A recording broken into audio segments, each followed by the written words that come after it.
Hello guys, this is Dark Fox Sage 2 and we are back with our new fanfic, which is What If Naruto Fell in Love with Matsuri Part 2. And if you enjoy this fanfic, then please press the like button and please subscribe to the channel. It motivates me to upload more fanfic like these for you all. Now let's start the fanfiction. Her dark irises were revealed when opened her closed eyes, taking in her surroundings. At first, she wondered why was it that all she could see was a yellow forest instead of a green one, but she soon realized that she was staring at the back of someone's head. Wah! Naruto. He did not turn around. Good afternoon, Matsuri. She fidgeted a little, trying to remember where she was and what happened. What? Where are we? You're on my back, about 1 mile from Konoha's main gate. You tackled me during mid-jump and you fell unconscious because of chakra exhaustion, no doubt because of your efforts to catch up to me. Oh, is that all? She asked a bit sarcastically, rolling her eyes. You say that as if this is normal behavior. I'm getting used to the idea of you doing something crazy before you black out. He said with a grin. Anyway, can you walk by yourself? I can't feel my legs. Oh well. Why were you trying to catch up with me anyway? He cocked up an eyebrow, but naturally, she couldn't see this due to her position. It's about what your sensei said. She answered, testing the waters.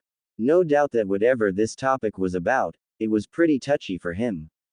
That was made especially obvious judging by how the temperature seemed to drop. Oh, that. I know why you might feel that way. You barely know 5 things about me. True. One of them is important and supposed to be a secret, but still less than 5. Are we friends? Acquaintances? More like people who see each other from time to time. He said, almost with a snarl. We've gotta be more than that. Last night, you took care of me when I was drunk, let me sleep in your bed. She started listing things off. He growled a little in his throat, but she continued, disregarding it. Just this morning you volunteered to help me pack my things, offered to let me stay with you in Konoha, and you're even carrying me right now. He let her go without any warning, allowing her to fall of his back onto her rear on the ground. Oof. What? If that's the case, walk there yourself. He continued walking away, not even sparing a backwards glance. Your age in Cherokee, you're chivalrous, you can't get drunk, you're extremely helpful. She yelled out after him. That's 4 things. He yelled, not turning around or slowing down in the least. And you don't want to leave me here by myself. She said quietly. He stopped when he heard this. He brought up his hand and ran it through his hair and sighed, the action making him look extremely regretful. She stared at him, wondering what he was thinking about. She meant all that she said and she wasn't about to rescind her statement. He turned slowly and came back to her, looking down at her where she sat on the grass. She had not moved a muscle since falling, and he momentarily wondered if it was natural for a girl to fall on her bottom so gracefully. She did not say anything. All she did was look him in the eyes before he fully relented. Ah, what the hell? That's 5 things. Let's see. You're Gaara's pupil, one of the few people to use a Johio. Quite well, I might add, a lightweight drinker, you're a sensor-type ninja and you don't give up. He smiled at when he this. I think this was the best character trait someone could have, but in hindsight, other people without it would find that to be annoying. Are you calling me annoying? Did I say I don't have the character trait? He turned around and crouched on the balls of his feet, motioning for her to grab his shoulders. When she did, he stood up again and held onto her legs behind the knees. Satisfied that she was in another secure piggyback carrying style, he started walking again. No. So you're saying you don't give up? No. Not now, not ever. He said firmly. Guess that's 6 things I know. She smirked while saying this. He looked over his shoulder and saw it, and strangely, he found it alluring in some way. He shook his head slightly to chase away such thoughts and continued walking. He did answer, so she continued. Anyway, I guess I can understand why you're angry with Kakashi, but is it so much of a big deal to just leave everyone behind to come back home more quickly? He thought about it a little. You're right. I should have broken his jaw, then hurry up and go home. You're also scary when you need to be. I guess that's 7. Scary. Then I'll just punch him in the face. But not hard enough to break his jaw. Is that what you're saying? I have broken his jaw already, not even a week ago. Our famous super medic for a Hokage had to heal it for him, along with some broken ribs. Yep. Still scary, she said with a growing sweat drop. What's the big deal about your father anyway for both of you to be carrying on about it like that? He debated with himself if he could tell her or not, but thought that he should explain a little, but she could perhaps know the real important details later. Perhaps. To understand this, you must know about my background. In short, I was a loser, a loudmouth, and above all, a liability for being a Jinchuriki. What's with all the L's? He shook his head. Don't mind that. All you need to know was that I was the last person who you could tell a secret to. A secret? What does that have to do with your father? He gritted his teeth. My heritage, knowledge of who my parents were, kept from me. Everything about them was kept secret. I found out who they were from the Kyuubi. The Kyuubi? HW, can you trust what it says? I don't. But what Kakashi did confirmed it. He sighed. If my parents, especially my father, were nobodies or no one knew who they were, he wouldn't have reacted. Maybe he would have said something like, "Is that so?" Or, "Who were they?" I kinda got that kind of vibe from him. She thought aloud. No, I could sense his heart rate speed up, eye dilation, and by saying, "What about this, Dad?" I mean, he practically used quotation around the word, Dad. So the Kyuubi was telling the truth. What does that mean for you, anyway? The bane of my existence, my worst enemy, the curse I can neither hide or run from, told me the truth, whereas family and supposed friends have been lying. Or, he growled when he said this most unnervingly, scaring Matsuri a little. Hold on to me tighter. Why? He took off like a proverbial bullet through the green of the forest, abandoning the brown part. The girl was nearly scared out her wits as he dashed from tree branch to tree branch at insane speeds. It was all she could do but to hold on tight to his shoulders. The forest rushed by them, and then all of a sudden, the light at the end of it that signaled a clearing was upon them. Another split second after that, they were at Konoha's main gate. The wind they had parted when Naruto ran, though it swiftly filled the vacuum he had created, flowing into and finally blew from behind them to the front of them in a rather strong gust. The wind alarmed the eternal gate guards, Kotetsu and Izumo, a bit, and made them squint their eyes because of the fact that some dust was kicked up by the wind into their faces. Get off of me, Naruto growled without looking back at his passenger. Please. She hurriedly let go and stood on her 2 feet, albeit weakly from her own earlier chakra exhaustion. Izumo ran past Naruto to support the girl at the shoulder while Kotetsu stared at the Uzumaki dumbly. Nah, Naruto. What's wrong? Don't ask questions. Just get her to the Hokage. Izumo frowned. Why the hell would we do that? She's from Suna. She doesn't have any sort of clearance. A low growling was heard, and before anyone could do or say anything, Naruto was in front of Izumo, gripping the man by his vest. The man was terrified as he stared into Naruto's feral visage, slit blood-red eyes and deep-etched whisker marks. Now, the man nodded fervently and Naruto released him. He glanced momentarily at Matsuri, who looked a bit afraid of him, seeing him look and behave like he was. He shut his eyes and disappeared in a shunshin. The 2 Chunin wondered briefly if they should just do what he asked. As if on cue, they felt the teenager's fear-commanding presence again, and Izumo quickly escorted the Suna Kunoichi to the Hokage's office while Kotetsu continued to watch the gate. Matsuri was hobbling a bit and Izumo cursed to himself at their slow speed of travel. He performed a handseal and grabbed Matsuri, body flickering, to Hokage's tower where the office was in a poof of smoke. The body flicker took some seconds, but when they arrived, they appreciated the time they saved getting there. Before I get you to the office, why are you here, anyway? Azumo asked. I'm the new ambassador for Suna. Azumo shrugged at this, recalling that it was Tamari who was the ambassador. He would have asked more questions, but judging from how Naruto treated the girl, he doubted that he should ask any more questions.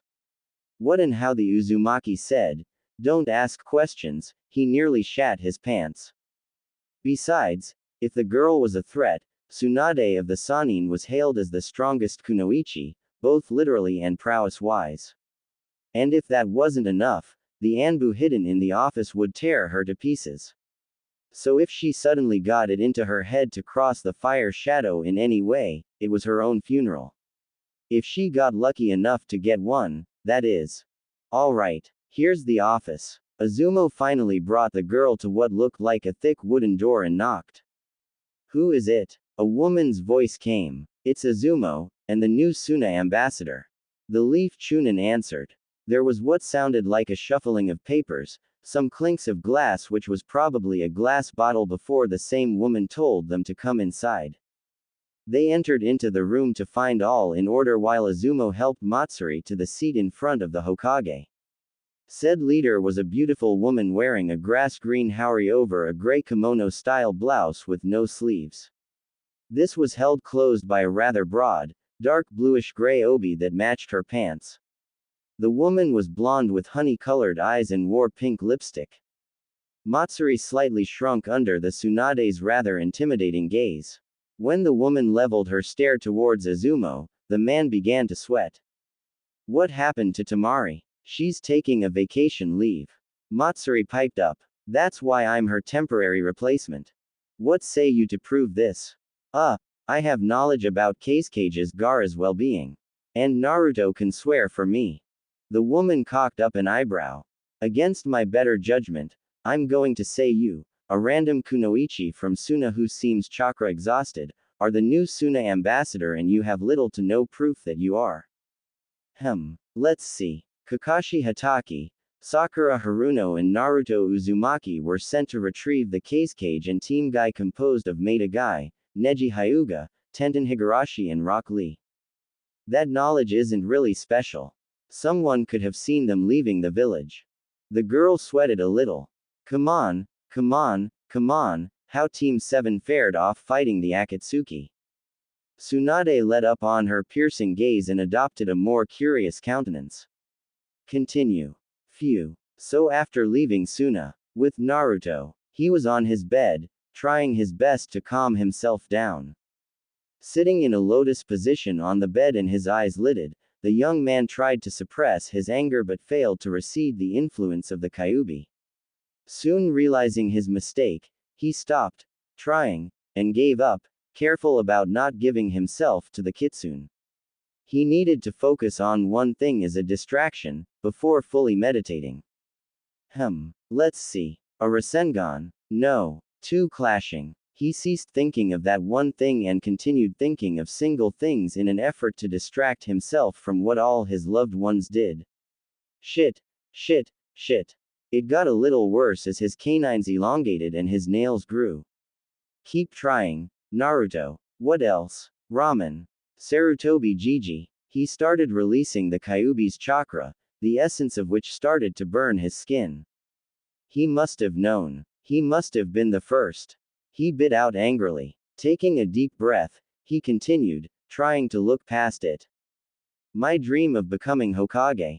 But, to become Hokage meant lying to those who care about you and vice versa. He closed his eyes, realizing that he was forming a fox shroud. I'll think about that later. Stuff's not going to work. I need to focus on people. Sakura. No. Sasuke. He nearly lost it. Ayame Nichan. Good, but not good enough. Hinata. Air. Neji. Nope. Tenten. Naha. Tsuki Ojasan. Who? That's the Leaf Village. The shroud was growing worse. No doubt that the other ninja had sensed it and were coming for him now. If they came, all they would accomplish is shatter his frayed concentration and meditation attempt. He immediately shunned Shin to the Hokage stone faces, purely on reflex and instinct. Once there, he continued. People who he helped, Faces came to mind and left, from those of wave country to snow, spring country. None helped. Gaara. Tamari. What's his face? No. Matsuri. For some reason, his mind stayed on that person. Instead of just a single passing memory of the person's face, he recalled all that had happened thus far between him and Matsuri. Come on, Matsuri, use your legs. Faye, that's just tradition. Let's just cut through the whole tangled problem and enter at the same time, huh? The cloak started to recede from his person. Eagerly, he continued to remember the events between them. Aren't you underaged, old enough to kill, old enough to eat this sake bomb of a cake? Wow. Does this mean I have a plague? A sign that says, unclean. Meh. Nothing's changed for me, I guess. Thanks, Matsuri. Whatever. You can touch them anytime you like, Gaara-sama. His face reddened when he remembered that. The shroud completely disappeared and all he had left was the feral visage and the elongated nails. The memories of how she looked naked was coursing through his mind, giving him an intense nosebleed and a blush that was hot enough to cook a meal on. The whiskers were gone and the nails were shrinking. His face was still crimson but he continued nonetheless. She kissed him full on the lips and all he could think about was the mechanics and the ramifications of the kiss, instead of on the kiss itself. The nails were all gone. All that was left was his slit eyes. He was almost joyous, although embarrassed. All he needed was one more push. But what was more outstanding than that? You're a Jinchuriki, you're chivalrous, you can't get drunk, you're extremely helpful.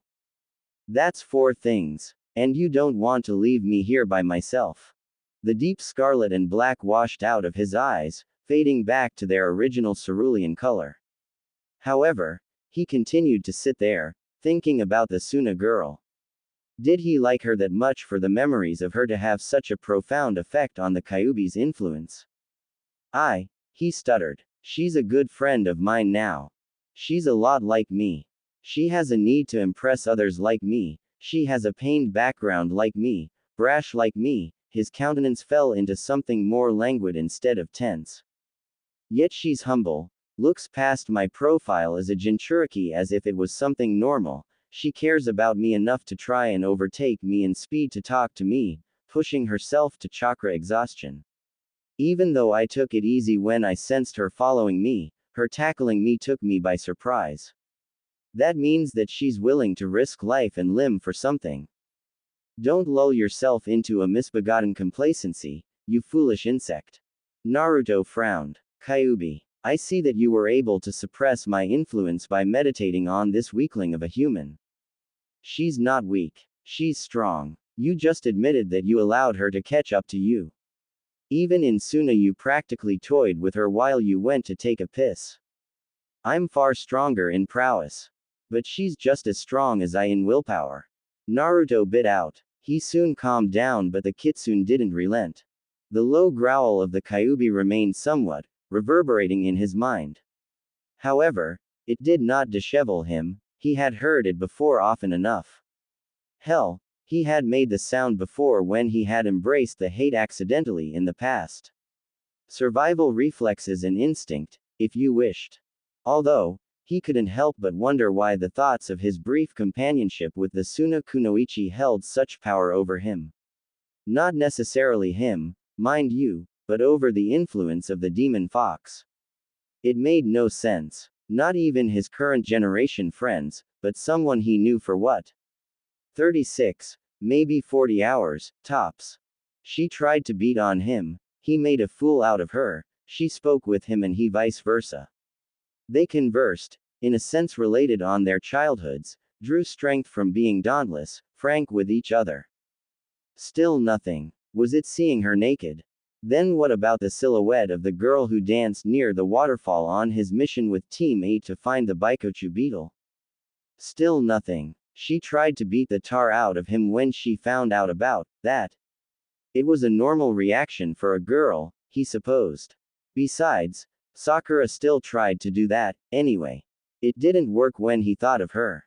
Still nothing. Was it about the fact that she tried to catch up to him because she was worried for him?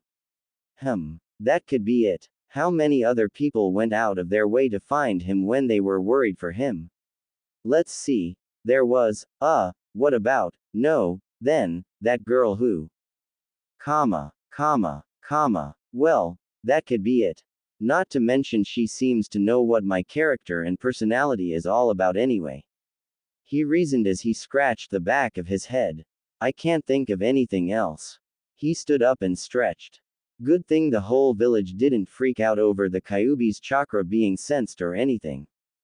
He peered over to where the Hokage tower was, trying to figure out his next move. Probably for the best I go talk to her about Tusan. He mumbled. He nodded to himself, making up his mind. He backed up a couple of steps before he sprinted full tilt to the edge of the Hokage monument, and swallow dived off of his father's head, and plummeted below. X equals X equals. And then they raced back home. Naruto won. She finished. A raven-haired woman who stood close by had her mouth half open while she looked between her master, and the supposed Suna ambassador. She had no idea what to think, but judging by the Godime's face, then the Lady Sanin was about to blow a gasket. Another less experienced person wouldn't be able to tell by the woman's stoic face, but when she was seemingly emotionless, she was dangerous. So, against two Junin, and the K's cage, and a taijutsu user, not to mention both exclusive taijutsu users are practically speed demons in Naruto 1. A race. Matsuri nodded confidently. And this Deidara fellow had mouths in his hands. Another nod. Do you take me for an idiot? Tsunade exploded in rage, bringing her fist down onto her table and smashing it into splinters, punctuating her last word. The now frightened teen pushed backwards in her seat while covering her eyes from the flying pieces of wood. Killing intent like tsunami crashed down upon her as the Hokage stood up, angled just right at the window to cast a large shadow over her. A mockery of my title at best. A spy and assassin at the worst. The irate woman yelled. Tsunade-sama. Shizune spoke up. It doesn't seem made up. Nearly everyone on that mission seems eccentric enough to race among themselves, like Geyer Lee or Naruto. Even the Akatsuki has some unusual people in its ranks. Well, the Senju replied. In that case, Matsuri looked relieved as the Ki was released and the woman's aura seemed less dreadful. Perhaps now she could. Anbu. 4 Anbu ops flashed into the room, standing at 4 corners around the Hokage and the victim, waiting on their orders. Take her to Ibiki at the T&I. Shizune gawked. Torture and interrogations. What for? The girl seemed sincere. Tsunade nodded. Seems. She has no need to worry if she has nothing to hide. The ninja wearing their assorted masks approached the terrified girl from all sides briskly in a striding march.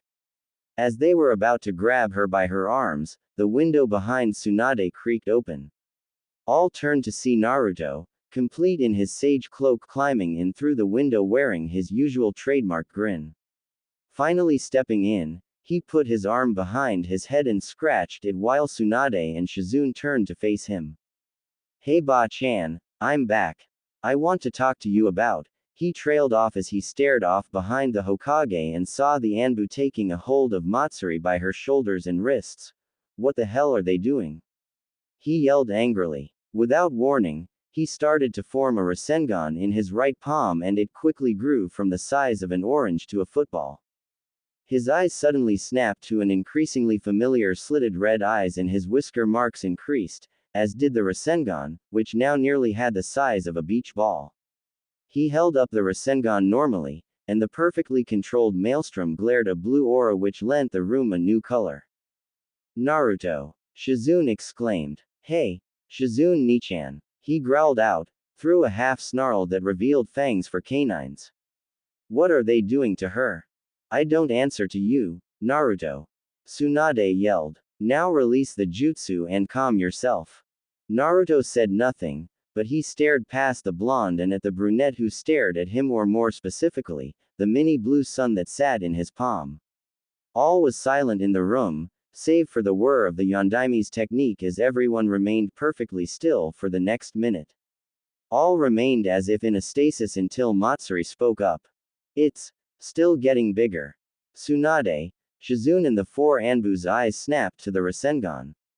It was true. The more time that passed, the darn thing increased in size. The Anbu actually hesitated to go against Naruto. The fact remained that he was now a sage, not to mention that a normal-sized Rasengan killed people. What the hell would a Rasengan that large do to them? Kill them before making actual contact. Naruto held it out in the same fashion. Slowly, the Rasengan seemed to break apart, as if like children separating from the mother. One Rasengan slowly separated into two, each half its beach ball size that then orbited around his wrist like a slow eternal dance. His palm was now empty. Two Anbu holding her wrists. He stated. The Anbu did not respond. But it was obvious to anyone that they were being threatened. The two Rasengans separated into four that still rotated around his wrist. Two more Anbu holding her shoulders. They all stared at his newfound improved version of technique. The two women who were familiar with the original Rasengan were baffled, as they knew of the control necessary to make a small Rasengan, let alone four, and manipulating them to this extent was nothing short of astounding. Two of the Rasengans from the wrist orbit moved up the arm a little and then their rotation reversed. Where the first two went clockwise, the next did the opposite. Hokage-sama, please order your Anbu to unhand her. Immediately. The two glared at each other, neither giving in. Honey-colored orbs clashed with crimson ones. With a slight growl, a new Rasengan came into being in his palm, but it took a reddish hue, before becoming violet. The others then followed suit, as the red shroud became reborn over his flesh and bubbled, taking the form of a tailless fox. Deep in his mind, the fox chuckled demonically, but Naruto paid it no mind. One Hokage that orders them. He stated as if it were a simple fact, and everyone suddenly became concerned. For their well-being, that is.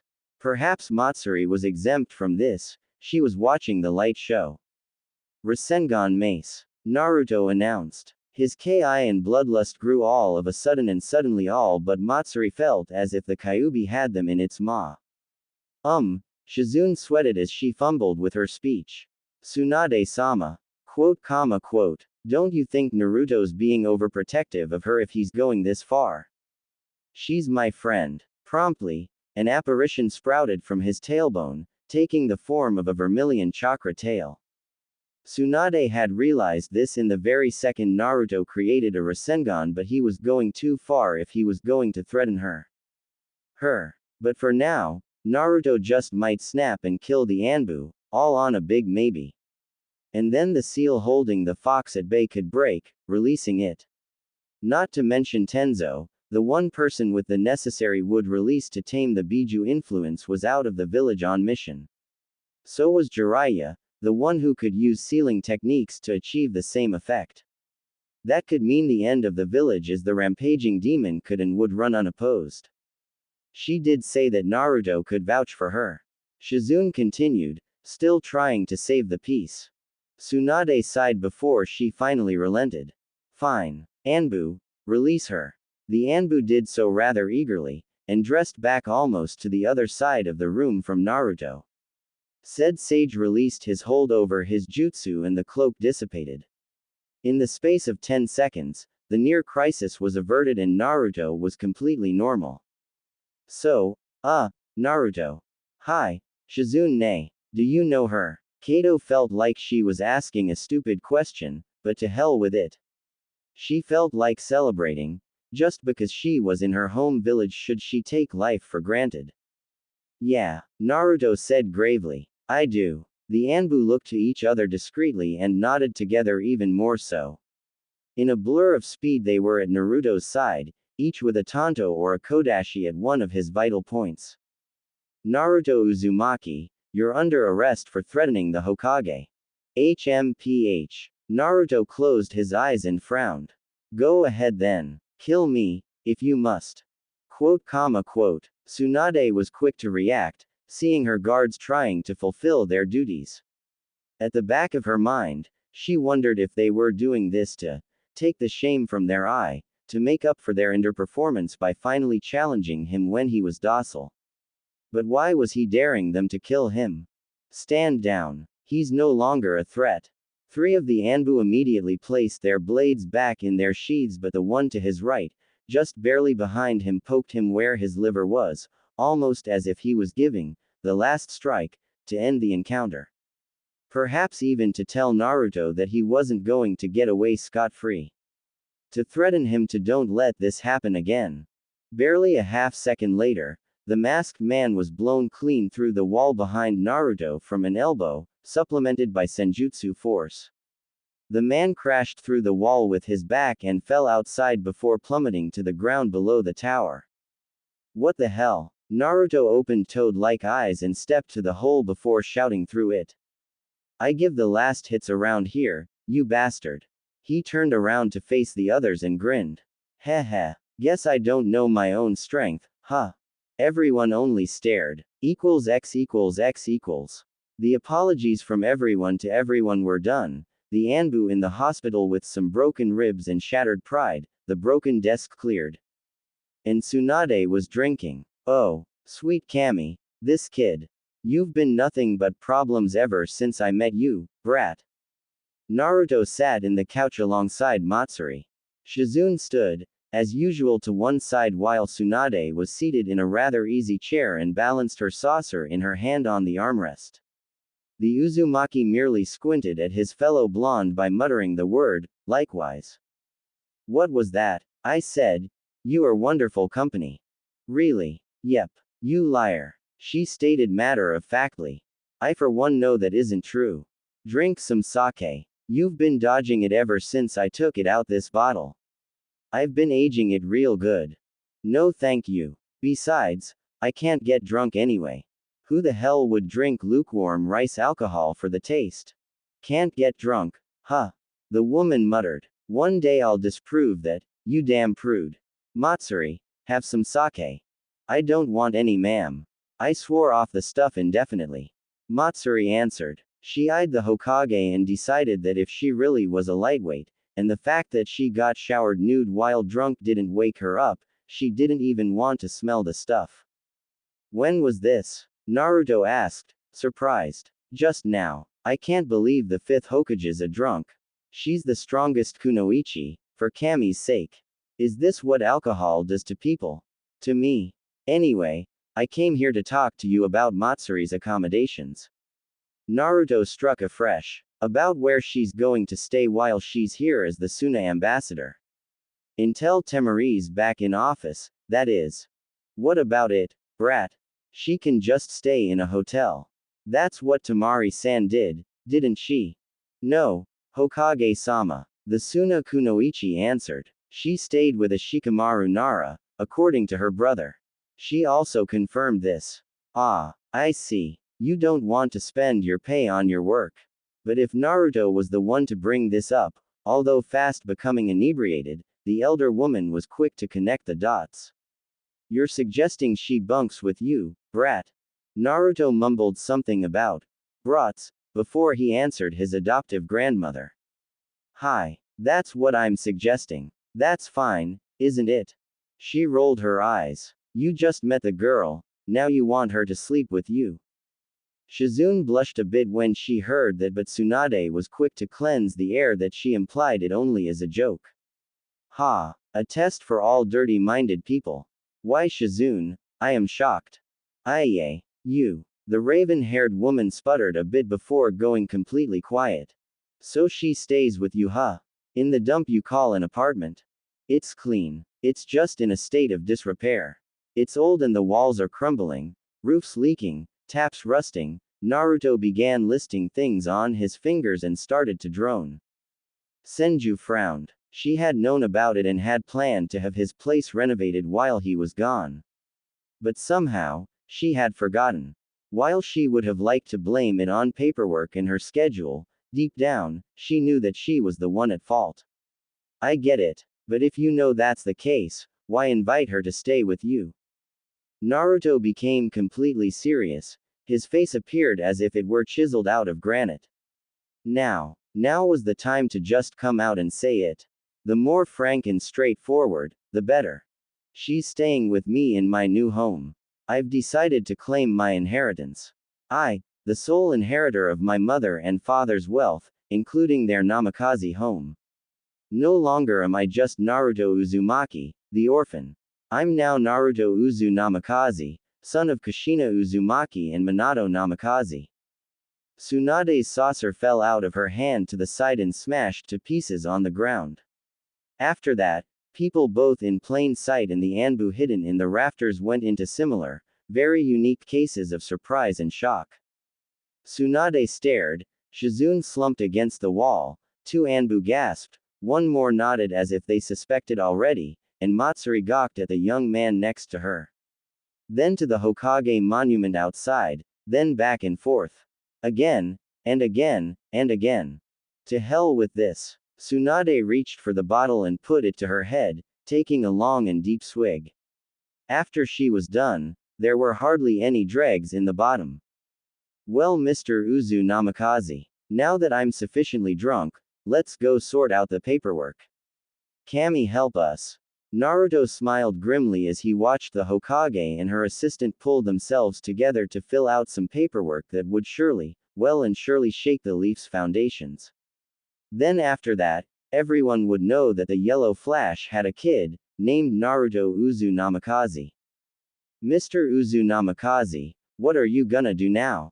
Ah, you know that you'll still be Ba-chan, no matter how big I get. Naruto replied in jest. Apparently, Tsunade found it to be in poor taste and tried to tell him physically instead of verbally. As he narrowly escaped her clutches through the door with Matsuri in tow, she decided to tell him in vocals after all. Naruto, when I find you, I'm going to. Her voice carried on after them down the stairs, and all the way to the front entrance, and the things the irate woman described made the sand kunoichi widen her eyes. Is that even possible? Naruto looked up to his forehead in thought, while cocking his head to one side. I don't think so, but I'm not going to risk it, be it whatever mode or state I get into and or use. For a second, she thought he looked vaguely intellectual, but the moment soon passed and he seemed boyish again. Modes and states. Don't you just have Sage mode? She queried, baiting him to see if she could learn something else about him. No, I have Sage mode. He briefly retreated to his thoughts and soon came to the conclusion that she already knew about the Kyuubi, so it was safe to tell her about what she just saw. As long as she didn't find it putting off. That was describing it mildly. Remember the state that I was in back in the office? The Rasengan thing. No, not the jutsu. Although it was awesome, wasn't it? Hi, it was. Come to think of it, why'd you go that far for me? She asked. Ramifications of what could have happened suddenly assaulted her mentally and nearly made her dizzy just thinking about it. Oh boy, oh Kami, I'm alive. I was going to be tortured for telling the truth. You threatened the Hokage, you threatened a leader of a ninja village and were alive. Oh. She got a light slap on the cheek with a backhand. Quit doing that. She glared at him before she rubbed the offended cheek. Doing what? You're the crazy one. Who said anything about crazy? You're the one who said it. That was true. But why was he so casual with what just happened? She supposed an exception could be applied to her. She was busy staring at very powerful jutsus and the fact that it blew over so easily. Was this what Kakashi-san meant when he said that his student was close with the Hokage? To the point of calling her grandma. Are they related? They are blondes, after all. But Naruto claimed to be an orphan. I might know Naruto's character to some extent, but that's just the surface. I really don't know anything about him. Hello, Matsuri. Something on my face. Why are you staring at me? She quickly caught on. Sorry. Didn't mean to. She averted her gaze downwards as they continued walking. What's she thinking about? Ah, I get it. You're worshipping my epicness. It was only a matter of time. Her breath caught in her throat on an inhale. Worshipping your epicness. Oh yeah. Barely a second later, he found himself pushed into a light pole just as they were about to pass it. Ow. Bye. O's. He cried out in a nasally sounding voice. What da? Eck. Not so epic, after all. She answered smugly. After soothing his injured nose and his pride, he spoke again. You should thank Cammy that I don't hit girls in reprisal. 'Cause if I didn't, there probably wouldn't have been anything left of you but your sandals if I did. Is that a threat? It's not a threat. You can chisel that in granite, 'cause it would have happened. Geez, I thought you would have thanked me something. Not send me hurtling into some concrete inert object. He said in a hurt tone. She sighed. You're right. Thank you for doing something incredibly reckless to save my skin. H's mind wandered as she mentioned the last. Skin. He echoed with a blush. She noticed his reaction and she quickly put two and two, believing that he was recalling the events of last night. You like my skin. His blush deepened a bit. But that's all she needed. You damn pervert. For Cammy's sake, I blame you for your choice of words, and for trying to sound sensual. He retorted, trying to sound angry but it came out hollow. He backpedaled away in nervousness. I'm not at fault. The sound of cracking knuckles actually made the dust shift away farther from her in a small ripple. Naruto decided to get the hell out of Dodge, while he still had feeling below neck. He took to the rooftops and began darting away with her hot at his heels. As he did, he could see that the sun was beginning to set and he instinctively began heading for his home in the red light district. To be frank, I don't know anything about such a district. It could have been started by a FF writer, for all I know. But for now, I'll use the idea. Get back here and take it like a man. I'm running because I want to remain a man. He yelled back behind him. Men don't run, she yelled in righteous anger. Coming up to the end of the roof, he growled in frustration before he leapt off in a jump tumble, front flipped in the air and landed on the ground below on his toes.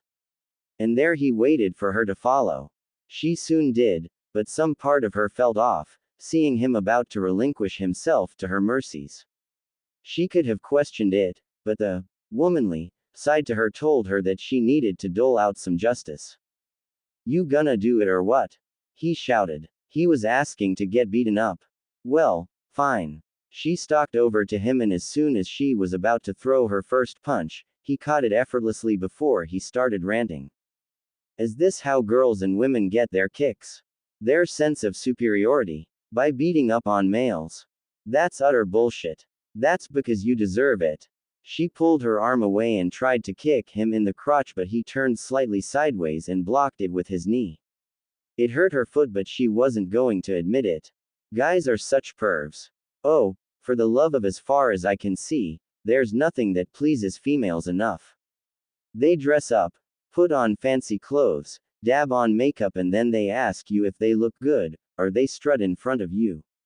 If you respond like a pervert, they get offended. If you don't respond, they'll think you're gay and that their efforts went to waste. You don't know what you're talking about. I spent nearly 3 years of my life learning from the tutelage of a self-proclaimed king of perverts. I think I know what I'm talking about. He yelled back. You just want to beat me up, after you set me up by trying to sound like some kind of loose girl. Are you one? Huh, 'cause I don't think I would live with one, you know. He caught another one of her punches that would have given him a 5-minute black eye and held fast, all the while clenching his own hand over it. His emotion was one of a complete lack of it as he heard her joints start to creak under the pressure. OWW. Let go, damn it. He let go and sat himself on a roadside bench, glaring all the while. She started letting loose on him, but he never moved. It was as if beating up on a marble statue with flesh. Of course bruises and such appeared, but he never moved, even if a full-on punch to the face caught him dead on, his head never moved a centimeter with it. He was stock still. His eyes were open and she could see that he did not have sage mode on. She continued for another 10 or so minutes before she grew tired and bored and plopped herself down on the bench beside him. Can't believe that I tried to make friends with someone like you. Hell, made such a fuss about threatening the Hokage and her personal guard when she was gonna have you hauled off to be interrogated and tortured. The blonde muttered. Well, fine. No one asked for your help. I'll live, she yelled. On 2 levels, she suddenly realized that there was a crowd around them and the fact that she honestly regretted acting up. He was a guy, after all. And she had inveigled any pervertedness he had by teasing him needlessly. As she stared at him, she noted how all of the injuries that he sustained when she had tried to beat him up gradually disappear right before her eyes. She realized that it was the Kyuubi's doing and realized that it was the reason he took the beating so easily. When you caught up to me in the woods, your backpack and your storage ceiling scroll fell off. Her eyes widened in realization. If that's true, then what was she supposed to? He rolled up his sleeve where she noticed a set of 6 seals tattooed on his arm. He quickly unsealed something from one of them and when the smoke cleared, she was boggled to see her very issue right there in his hand. He quickly slung it over to her, which she caught. I hope you find somewhere to sleep tonight. What? But, huh? He got up and started walking away. Before she could even get up, he shinned away in a puff of smoke. X. He shut his apartment door behind him and sighed. He wondered if he had taken it too far by leaving her alone. He quickly backboned himself. She'll alive. To think, I was gonna leave my hovel behind and claim my inheritance just to make her comfortable. Now I take on my pop's name to put myself in trouble and she doesn't even realize. He kicked off his sandals and sat on his bed in a lotus style to meditate. Perfect peace eluded him for a while, but it finally came like a wash, or even more so like a tidal wave, carrying him off to sweet oblivion. X. She was still on the bench. The crowd that had formed around them trickled away, leaving her alone. Deciding to make the most of her situation, she got up and put on her knapsack and scroll in a single fluid moment before walking silently to find a hotel or inn to spend the night in. Within 5 minutes, she realized that all she was getting was glares, short and hot responses, or just being ignored. She called to mind that the civilians were still pissed at Suna for the events of the Konoha Crush during which Suna and Odo tried to raise the village and so decided to ask a ninja, hopefully one more sympathetic to her situation. The ninja had brown hair and a scar across the bridge of his nose, but anything extending beyond that was nondescript. She soon got the directions for a hotel, but she had to decline when she heard the price. She could have written up a form that they offered that would let her pay when she got paid, but she decided to forego it and find a cheap inn. She soon exhausted all she could find in the area but was turned away when told they were full and had no room. Night had come on by this time and the village came alive with lights of establishments. Matsuri trudged through the village, barely making her way around the crowding folk that had all the signs of merriment. Her feet ached, her chakra was still low from her earlier exhaustion, and above all, her gut cried out for something to eat. She hadn't eaten anything but some dango that morning, and from all of her strenuous efforts, her stomach might have been developing ulcers by now from digesting its own lining. Well, time to suck up my pride and apologize. The thought came and lingered, just before she muttered a no to herself. She would not submit. It wasn't as if she was wrong, was she? She didn't think so. If a guy was perverted, he should get his face smashed in. Shouldn't he? Fantastic. Now she was doubting herself. She kept on walking without any real direction. She knew that if she stopped, there would be an excellent chance of her just screaming like a lunatic, apologizing in an incoherent babble, and she wasn't about to let herself do that. It would be an insult to all Gaara had taught her. Come to think of it, Gaara was never perverted. So all those efforts to impress a certain guy, as Naruto put it, had indeed gone to waste. Did that make her feel unhappy from going unnoticed, in that way? Did she want Gaara to act even slightly perverted over her? The smell of food broke her thoughts suddenly, and assaulted her famished senses like a mugger. Glancing to her left, She saw a rather homely-looking stand that by all means served ramen, if the smell was any indication. Hoping that she could purchase a bowl and still find a cheap inn with a place for her to lay her head, she decided to accept the venture. She eagerly strode over to it and pulled aside one of the privacy flaps before taking a seat on a stool.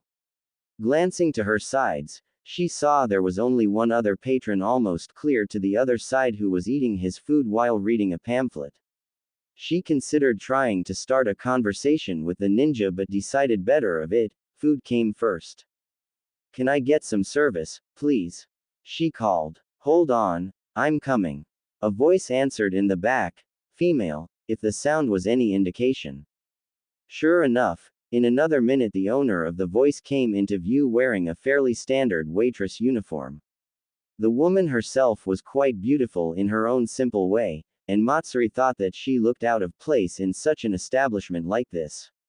"A secretary, maybe." "Hello. What will you have?" the waitress asked a bit exuberantly.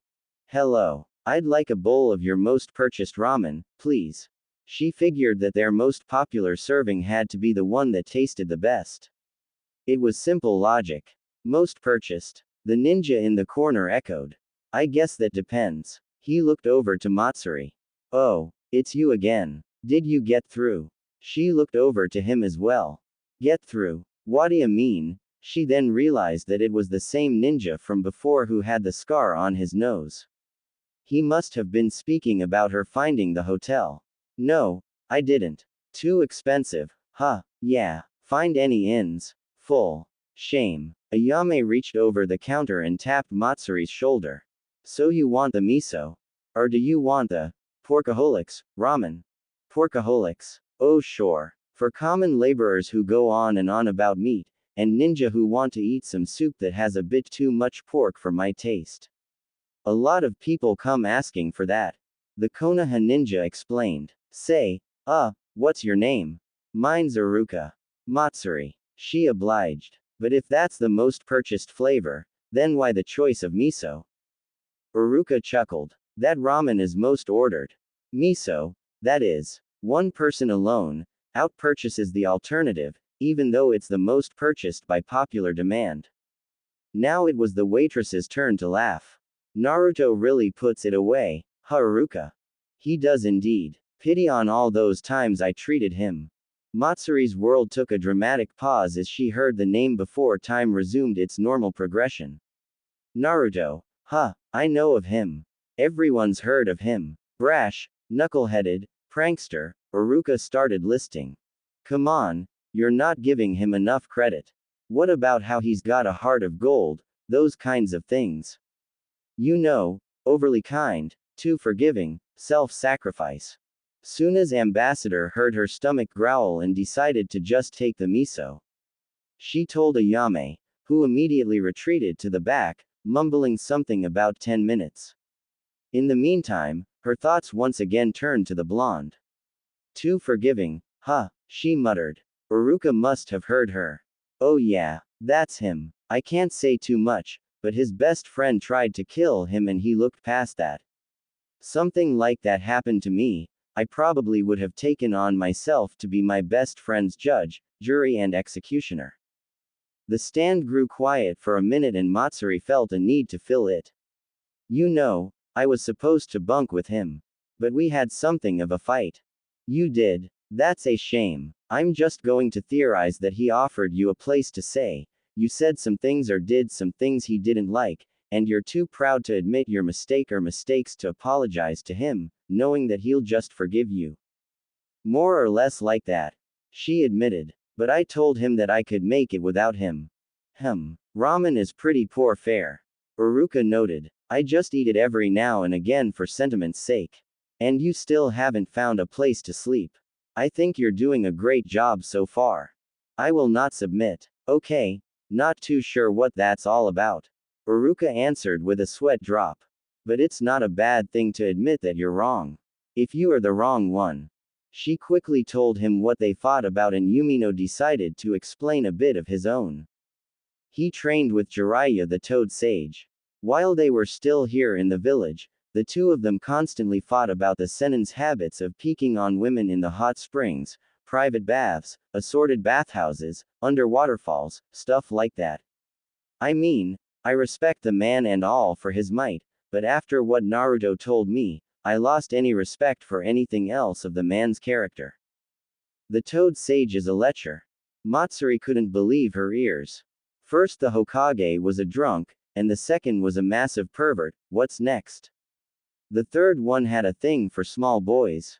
Yeah, pretty much. After a couple days, Jiraiya told Naruto, or so he says to me, that he'll become a pervert like him too, eventually. Hormones and all that. Naruto didn't understand too much about puberty at the time, and Naruto swore to never become a perv like him. Says he'll respect women, and all that. Me as a guy know that it's impossible. A guy has to be even slightly perverted. It's the law of life. Guess that's why he was so upset with me, or about what happened in Suna. Matsuri mumbled. It did feel good being noticed. But not when someone's eyeing me like a piece of meat. That's true, and I accept that.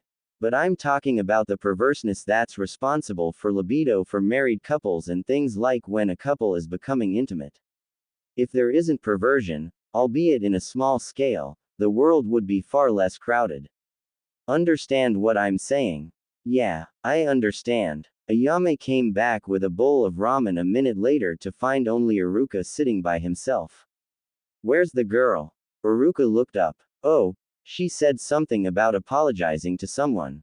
Pertaining to the soup, I'll take it off your hands. Ayame grinned. Are you turning into a Naruto? I sure hope not. This was something she never foresaw doing at this time. Well, she never tried to predict it, but that wasn't the issue. She was burnt out. She expected to be fed, maybe listening to the radio, or reading a book. At the very least, in bed. Instead, she was sore all over from her earlier exhaustion, tired, hungry, and above all, desperate enough to make a terrible mistake. All in all, to correct an even worse one. I must be out of my mind. She reasoned. But why am I happy about it? She was at the center of the village, and sitting on a bench that was located on the outside of the entrance to what seemed to be a playground area for the civilian-looking school. She reasoned here to be an alright location for what she had intended, for this the same location that Naruto had earlier sat, and they had what one could mildly call a disagreement. She mentally brought together all of her energies and prayed. Kami, please let this work so I can find him and apologize. She whispered to herself. But if that's too much to ask for, at least let me live after I try this. Don't want to die of chakra exhaustion. She felt her inbred talent give off a pulse, albeit a weak one. For a minute, she saw everything in black, white, and blue. Each person had their own unique chakra coil formation and level capacity. In that minute of information, she sifted through it, searching for the awing presence of a Jinchuriki. She knew what Naruto's was like, so she wasn't at a lack of how to differentiate him from all others. She felt the civilians, she felt the ninja, and she basically felt everything. Until she met upon a bright blue haze all by itself, with the same aura of which Naruto himself had. There was a large amount of some kind of multicolored chakra within that haze, but she ignored it.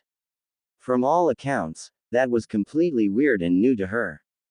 And so was Naruto. Matsuri heaved herself up from the bench, and repressed the urge and need to collapse back into it.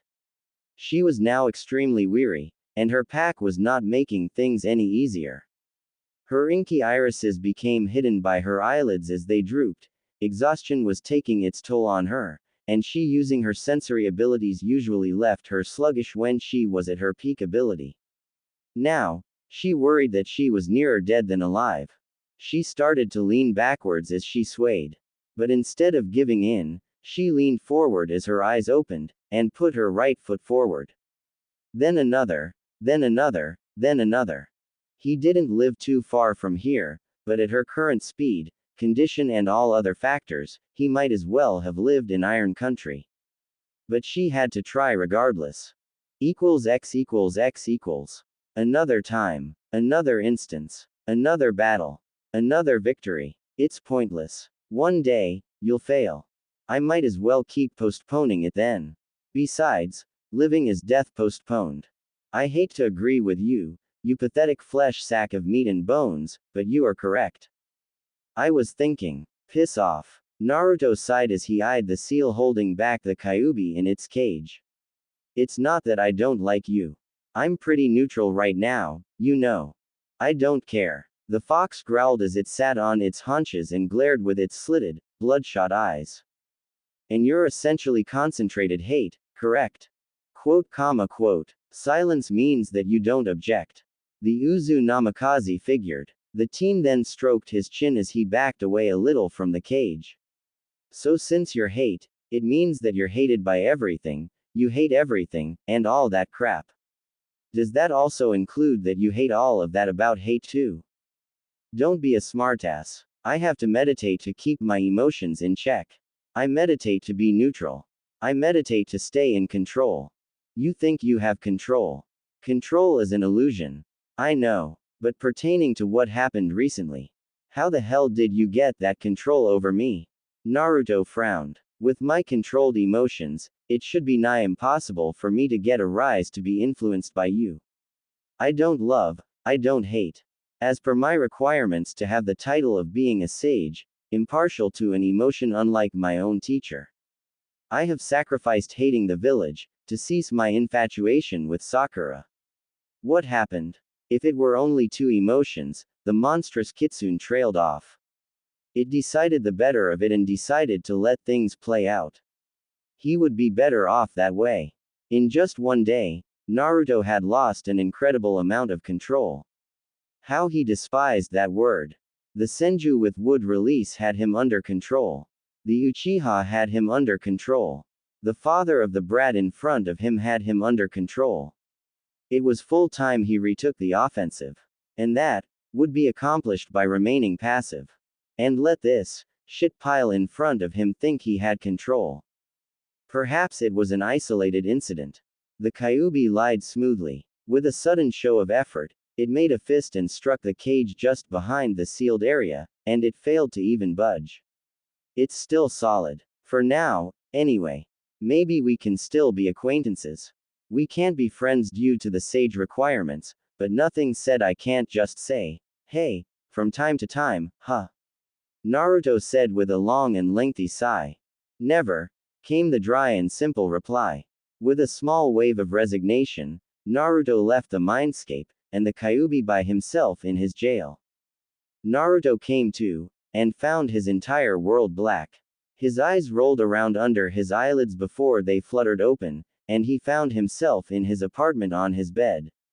Bouncing on the springs a bit, he leaned off the side from his lotus-style position and stood up next to the bed. "Ah well, I guess that's just how it goes," he remarked to himself with a groan. He had yet to change his clothes, get some food in his belly, and run a bath. What's first? I suppose get a bath, then I'll change into some better clothes, and during all of that, some water will have boiled for, he groaned at this. Not tonight. I'm not going Spartan with my food. I'll just unseal something. He went to the bathroom, and flinched. The bathroom was a mess. How could he have forgotten that? He questioned himself. He opened a window to the outside, and found himself staring at a brick wall.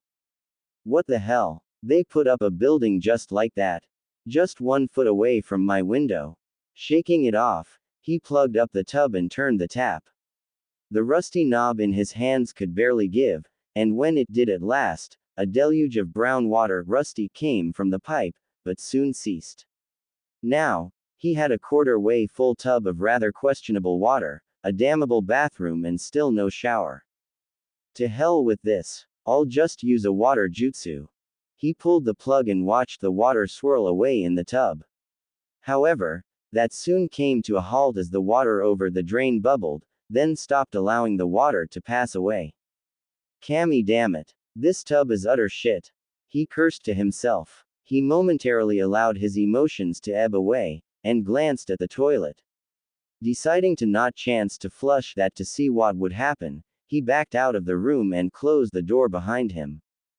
Things must have gotten really worse in the time I left, he muttered. But that bad? What am I going to do?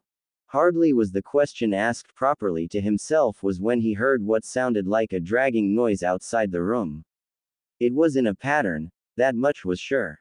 But it sounded faint, and seemed to get louder and louder as it became clear that it was inching to his door. He released a kunai from its secret catch inside his right sleeve, and it fell into his open palm in a reverse grip. What the hell is that? He listened very carefully, and soon, the noise stopped right behind the door. Tensing himself for likely combat, he held up the kunai in his right hand, and a half-ram handseal in the left. Knock, knock, knock. He raised an eyebrow. If this was indeed an attack, it was a horrible attempt if they were actually warning him. If it was a surprise, or a prank, it was in poor taste. He didn't answer. Naruto, I know you're in there. The person outside said lowly. His eyes widened, before he frowned. What do you want, Matsuri? He abandoned his stance, but did no more than that, except to place the kunai back in its place. I wanna say I'm sorry. The Uzumaki felt the need to laugh. Sorry for what? For trying, but miserably failing to beat the crap out of me. He heard her chuckle, before she stopped. Sorry for that too. I was just here to say sorry for making you out to be some kind of a perv. It's fine for guys to be a little pervy, I guess. The blonde shook his head, before he sat at the door, and leaned back against it. Little did he know, was that she was doing the exact same thing on the other side with her pack beside her. So, quote, Naruto was about to say his one-worded question again when she finally answered. I'm not looking for favors. I don't deserve it. You've been taking care of me when we didn't even know one another, and I tried to get physical with you every other hour. Your point is, I'm asking you to call a hospital. I essentially crawled here on my hands and knees after suffering chakra exhaustion, and I think I've got some ulcers in my gut. She said the last with a weak chuckle. He thought a moment, trying to figure out something. How'd you find me? I sensed for you. He face-palmed himself. He made a mental note to do up some seals that could block sensory ability. Of course. At least it wasn't in an attempt to knock my block off, or something. He heard her sigh. Yeah, they were like that for 5 more minutes. Did you call for a nurse, or medic nin or something? My body hurts. He groaned before getting up and opened the door. As he did and opened it towards him, she fell forward inside as well with an oomph of pain. Now you're forgiven, Naruto remarked with a smile. Just help me up. He yanked her up by an uplifted arm, and made her stand upright. There you go. And she fell forward and head-butted him with her forehead on his nose. Yipe. What the? My body's just about given up. Carry me please. He groaned. Where? Sofa's fine. He obliged her, and hefted her weight beside him with her arm over and around the back of his neck. He made her to lie down on it, and she sighed. Yeah, lumpy. Better than the ground, I guess. He eyed her form, and noticed that in addition to breathing heavily, her knees were practically mauled and she appeared as if she had just run a marathon. Several of them, in fact. Back to back. You were already exhausted, and you knew that your sensory takes the wind out of your sails, and you did it anyway just to find me and apologize. He said in marvel. Yeah, thank Kami I'm alive, girl. He fist bumped her shoulder. That was admirable. I also couldn't find a place to stay. She said flatly. He sweat dropped heavily. Oh, but was it your? Actually, I had my doubts, but some ninja named Iruka talked to me. I just had to apologize. You met Iruka? He's like a big brother of mine. That's so. She lifted an eyebrow with her response. Her eyes flickered around the room. Wow, your sensei and the Hokage were right. You do live in a dump. It's what was afforded to me. If your dad was who you say he was, couldn't they give you somewhere better to live? Naruto's mind backtracked to his earlier mishap with the Kyuubi's influence. How the Sandaime must have known. If he knew that he had the Kyuubi sealed in him from day one, his status of being the Yondaime's son was also known to him. All of a sudden, his relationship with the deceased old man seemed fake, for lack of a better word. They should have. Naruto growled. He checked himself for his anger, and felt it recede. But with the way things are right now, we're leaving. Huh, leaving? Yeah, came his curt reply. He furled his cloak closer to him and tired to alleviate the mood in a posh voice for a joke. Get your coat, dear, we're leaving. In hindsight, he supposed it wasn't the best thing he could have said. But damn it all if it didn't make him and her blush a little. Still can't really move. He sighed and quickly created a shadow clone, which he ordered to get her pack. I'll carry you. Besides, you don't know the way, anyway. Ah, you're such a gentleman. Are you sure this isn't an effort to cop a feel? She teased. Don't push your luck. X equals X equals. He adjusted her weight behind him, while her arms were latched around his shoulders and neck. She was in a piggyback, and his shadow clone was basically carrying her stuff in the same fashion. Ready. She gripped a bit tighter. Ready. She reaffirmed with a nod. Without further ado, the Cage Bunshin slammed the door with finality, and they both left the apartment building. All three watched the small blood streaks on the ground, indicating where and how she crawled. You're really tenacious, her carrier remarked. Arigato. I don't give up, she replied proudly. She took that moment to appreciate the feel of the gauze on her freshly cleaned knees and hoped that she could just let herself fall in a bed soon. With a laugh, he nodded. They leapt up to the rooftops, and made for the eastern end of the village, where the compound area was located. They soon had to abandon the roofs, but didn't matter, as the streets in this area weren't as populated. Matsuri looked up and admired the night sky. It was full of stars, and the moon lent the land an otherworldly glow. She smiled and thanked Kami for the graces so far, and counted herself lucky for ever finding a guy like Naruto. Her grip didn't falter in the least, and his muscle definition was plain to her. Wow. In the meantime, his face was fully crimson, but she couldn't see it from being behind him. Her breasts were pressing into his back, and he'd be lying if he said he didn't enjoy the feeling. He tried to focus on what he was doing, and was moderately successful as he recalled Jiraiya's directions to him from so long ago. He mentally hoped that they were accurate. Behind the Hyuga compound, right now, they were running along the front wall of the compound. It was a massive one, but from his teacher's opinions, the Namikaze property was just as large, if not just a wee bit smaller. Finally coming to the end of the wall, he had to strafe right to avoid someone in his way. What the? Coming through, lady, Naruto-kun, Hinata. He didn't let up in his speed, but later, he would swear vehemently that time slowed down as everyone was observing everyone. Hinata stared at Naruto, his clone, Matsuri on his back and the fact that the clone had a backpack of traveling things and such. Naruto saw Hinata's face flash from surprise to something unfamiliar, and Matsuri saw that the girl her carrier had called out to get the shock of her life seeing her on the teen's back. And then the moment fled. We can talk tomorrow, Hinata. He turned the corner and continued running at full speed. Soon, he finished that length as well, but nothing else lay beyond that. It looked like a massive, empty field. Where is it? The clone asked as they came to a stop. This is the location, the Suna Kunoichi asked in surprise. I don't see anything. Hold up. Let me try something. Naruto took the time to activate his Sage mode, and in an effort to filter the chakra felt a definite, in the location. Yep. It's there, but not there at the same time. Ah, the power of Fuinjutsu. I'm at a loss, Naruto. What do we do? Shed blood, he said matter-of-factly. It's like I'll have to summon it, but much more complicated. I only know the answer to the problem, but not the formula to get the answer. Get it? He released his mode to become vulnerable.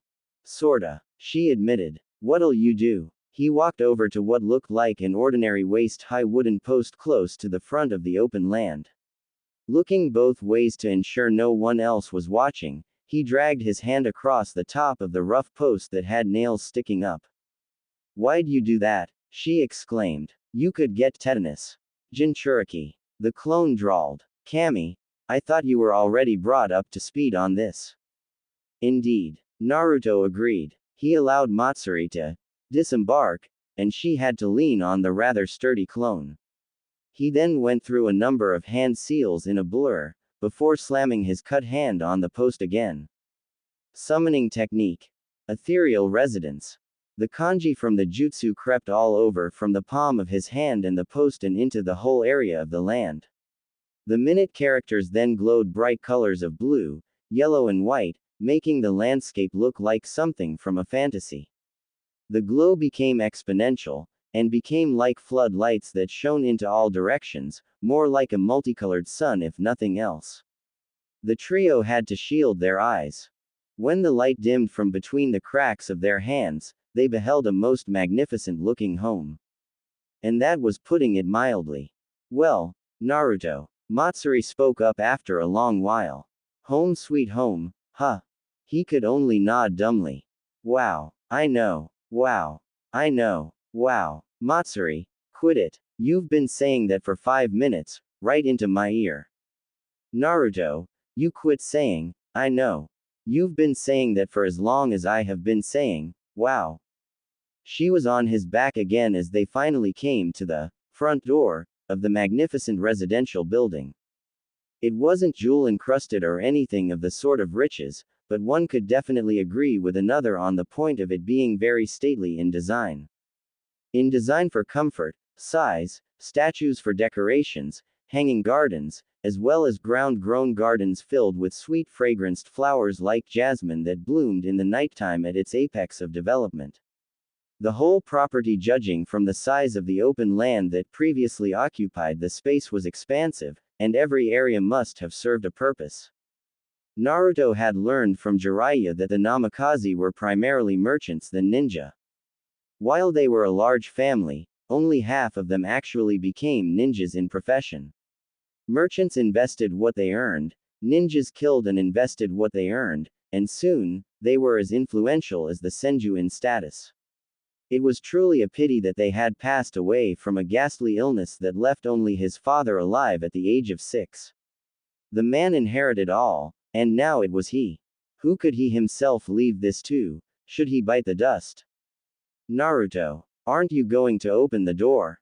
Matsuri asked. Her carrier seemed to have been lost in thought for a few minutes, as he seemingly stared past the door. Was he that overwhelmed? He came back to reality and shook his head to clear it. "I'm fine. Kage Bunshin, open the door." "Sure, boss." The clone that carried her pack took hold of the elegantly gilded doorknob and opened the door. They wasted no time getting inside, and there, they realized that the inside was practically as large as it indicated on the outside. "Don't forget to take off your sandals, boss," the clone reminded. It placed the pack by the door before dispersing. My clone gives good advice." Naruto raised his eyebrow. "Well, yeah," Matsuri agreed. "He is you, remember? And you give good advice too, you know. Like when I was packing up in Suna." "Oh, sure." Naruto didn't think of himself like that, but he felt good to be esteemed for what he didn't necessarily think was substantial in the first place. "Thanks. It does feel good to be appreciated." "No problem." As he kicked off his sandals, he realized that he was in the living room. There were the usual things one would find in such a room, like a centerpiece table, a couple of armchairs, a sofa and the like. He went over to an armchair, turned and let Matsuri fall into it. "Phew. This is comfy enough to sleep in," she exclaimed. She pretended to draw a snore while Naruto knelt down in front of her and took hold of her ankles. "What are you doing?" "Sandals," he replied, as he tugged at one from the small grip at the back. "Oh, what a gentleman," she remarked coyly. "You gonna sweep me off my feet, too?" He gave no immediate response as he took them off and placed them by the doorway, then shut the door itself. You wish. I don't have to wish. You already are, she continued in all seriousness. Was it? He asked in a dumbfounded tone. Oh, of course you are. You've been nothing but one since I met you. Guys in Suna are really chauvinistic. It's hard for Kunoichi there to really advance. That's why so many of us look up to Tamari-sama. She's like a measuring post, so to speak. That's so. I don't know of any guys in the Leaf who would think so, since the Hokage's a woman.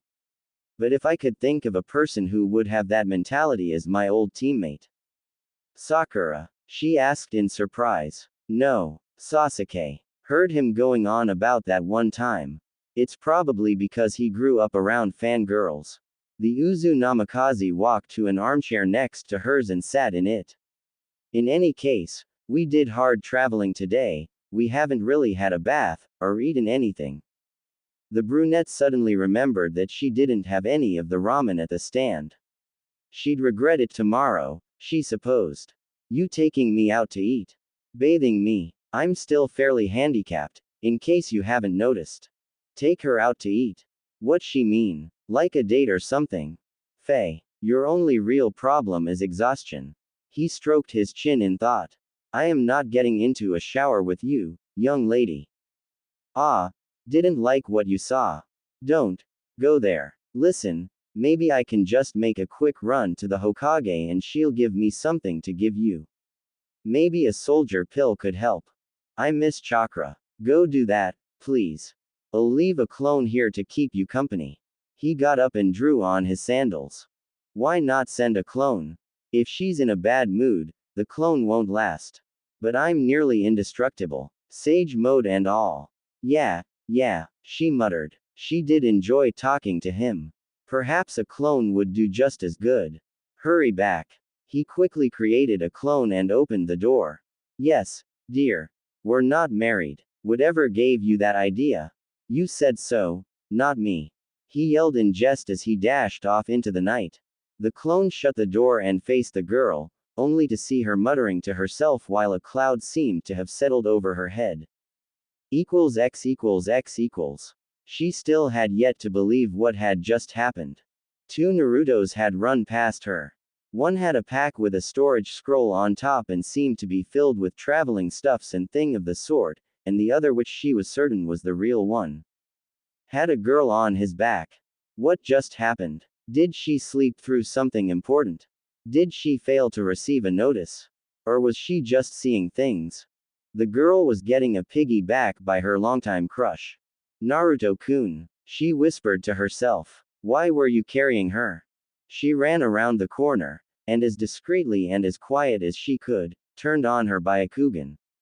At that point, she saw the three continue running until they must have passed the limits of the Hyuga compound area.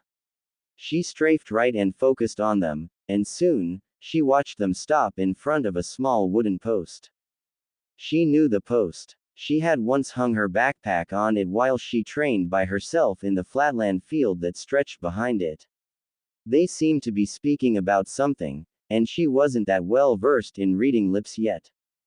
Then, she observed the girl taken off of Naruto's back, and secretly enjoyed the fact of that. However, she noticed Naruto drag his hand across the rough top of it and cringed. She knew that the post had a nasty top, but then Naruto seemingly went through hand seals and slammed his hand on the post.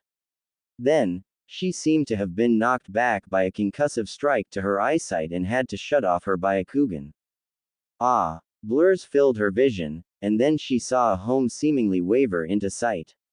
As soon as she observed it with a reactivated Byakugan, she rushed home. X equals X equals. The night was probably as normal as it could get. Matsuri got the pill, recovered to some extent, and took care of her personal hygiene in what seemed a guest shower. Naruto did as well in another, and soon after, ate dinner that he practically took out of his arm. Fairly normal. Both changed and went to bed. Naruto slept in what he believed was a guest bedroom, and was adjacent to the next one that Matsuri decided to take up residence in. The kunoichi wasted no time in unpacking what little she had all over the room, but Naruto was mellow in his. He did unseal some clothes to put in the wardrobe, but that was just to say he was settling in, to sever his ties to his apartment. The guest beds were far more comfortable than his old one, and sleep took them as soon as their head hit the pillows. The morning was also fairly normal. Both woke up in an unfamiliar setting, and both asked themselves where they were. Both opened the doors at the same time, and as soon as they saw each other, they simultaneously asked, "Where are we?" "What? I asked you first." "Wait a minute. Oh yeah, we're in my dad's house." "Wow." Quote, comma, quote. "Wow." And they all said the same, in that remarkable conversation, with uncanny effect. "Alright, time for breakfast, and then some exploring to get familiar." Matsuri suggested. "I got lost twice last night. Whatcha got to eat? We don't have to use my food. Food's probably in the kitchen." Naruto grumbled. He regarded her for a brief moment. She was in brown thigh tights, and a vest. Her pink bra was visible in the thin material of her top. He briefly cursed himself for even noting the color of it. She as well paid him an observing glance. He was in a pair of boxers that had chibi toads all over it and an orange merino, of all things. She suppressed a blush as his merino seemed to be airtight on his upper torso, and practically was a cast over his body and all the physicalities it had to offer for eye candy seekers. Not to say that she was one, but damn, she was impressed. "Well, so one of us is going to make breakfast then." "Yup," he said with a sigh. "Rock paper scissors, and it's best 2 out of 3. Equals x equals x equals."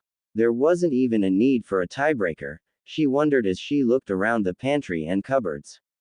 Is all of this safe? I mean, the house hasn't been accessed for at least all of your life, right?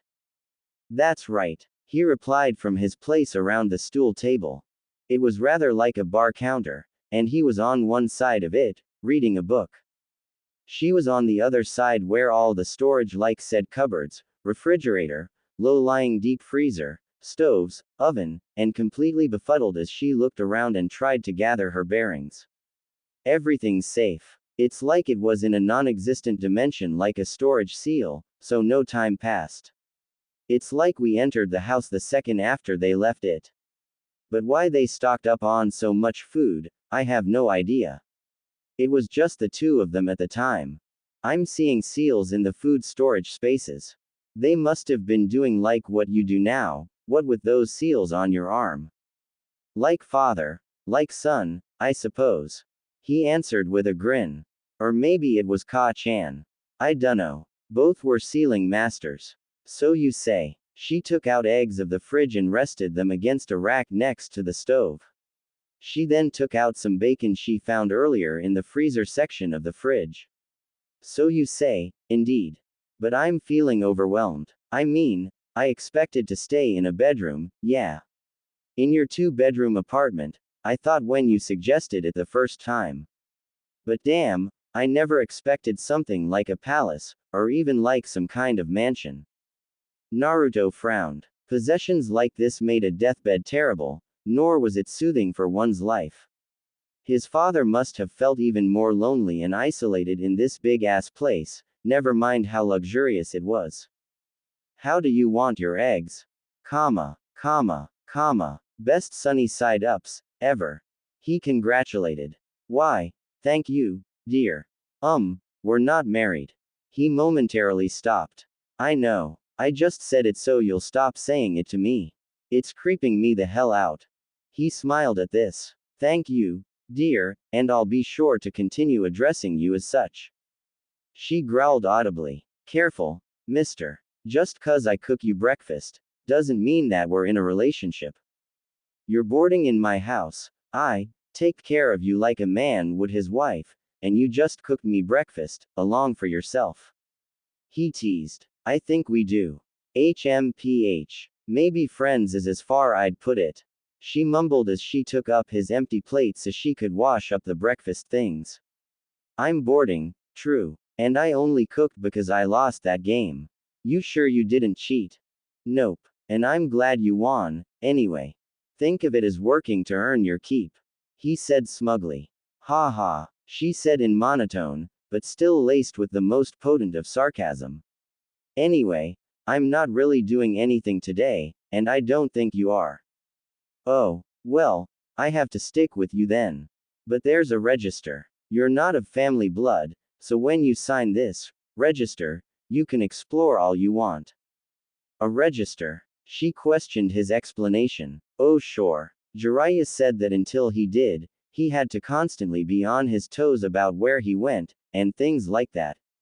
Certain booby traps, killer doorknobs that electrocuted you to unconsciousness or death, things like that. He said nonchalantly, ignoring how her eyes got larger the more he told.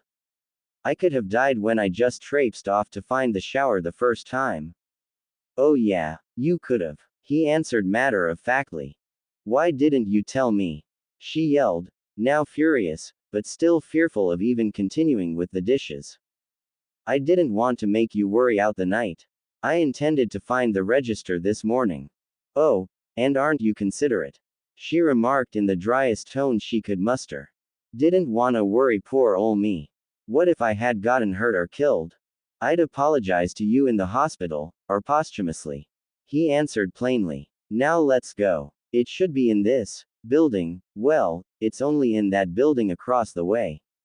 The register can't be moved, so you have to come with me. Me? I'm not moving an inch. 5 minutes of carrying her over her shoulder, screaming for him to keep her off the ground later, they arrived in the small, rather cubicle-like place. It was actually in a much larger building that seemed to have no purpose.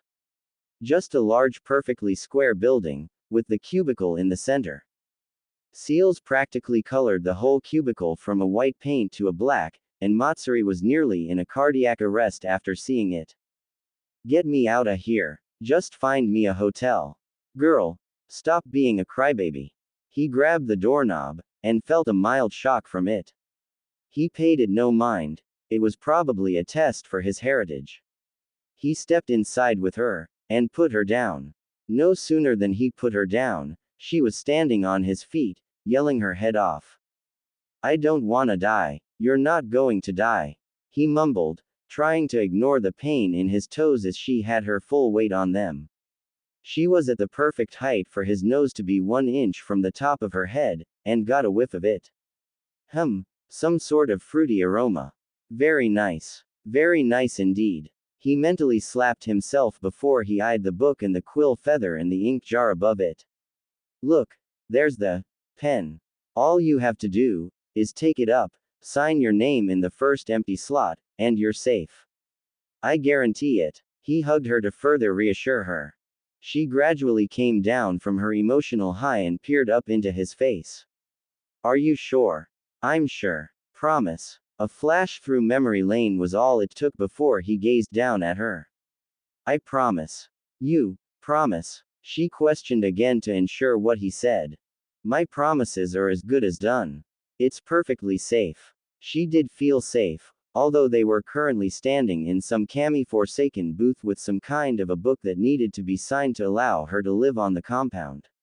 She did feel safe in his embrace, even though it was purely friendly, and for encouragement purposes. She hesitated briefly, before getting off of his feet, relinquished his arms and approached the book. She steeled her nerves and took up the feather, dipped it in the ink, and wrote the kanji for her name. I don't have a last name. Is that alright? It's fine. Now press a bloody fingerprint next to the name, and you're done. He inveigled. She obliged, and bit her thumb to draw some blood. She then pressed the bloody thumbprint next to her name, and exhaled, long and deep. I did it. Good. Now let's leave. Oh, okay. He gave her way to pass as she did. After you, dear. She punched him playfully in the shoulder before she grabbed the doorknob. She felt a mild electrical shock, and jumped in a startle. What was that? It means you passed. Huh, if you didn't pass, you wouldn't have been able to even ask me that question. Not in the state of still being alive, I should say. Well, holy crap, she mumbled. Anything else you can't bother to notify me about? Lots and lots, my dear. Lots and lots. He closed the gate securely, and he felt chakra course through it and stayed.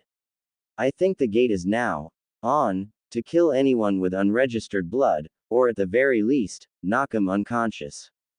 Well, I suppose that's alright. The girl noted. No one has any business over here, right? Besides, anyone can just jump over the gate. Naruto picked up a nearby pebble and threw it above the gate. As it reached the general line the gate offered, it was incinerated into dust.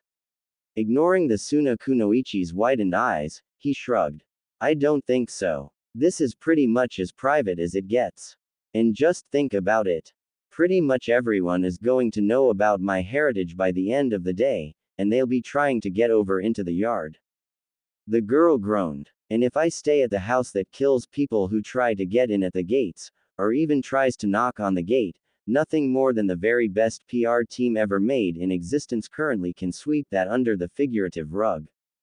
Stow your bellyaching, Naruto chastised. He quickly unsealed a large sheet of cardboard, a red marker, and a hammer and a nail. I'll just make a sign. It won't take a minute. Comma.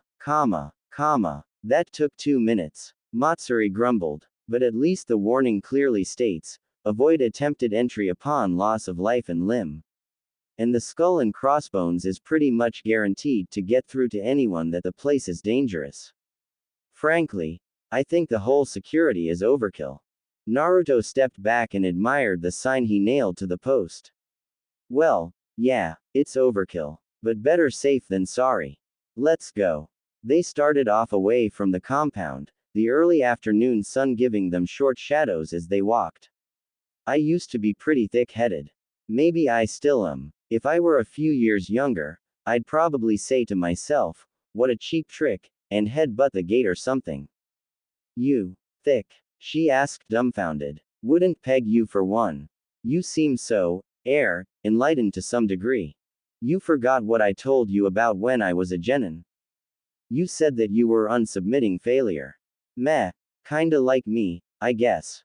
The brunette remarked. Maybe all genin are like that. Anyway, it took us the whole morning to see most of your living area once, and now you're showing me around the village. I hope that doesn't take me the rest of my life. You don't need to see the entire village in one day. Only the good parts.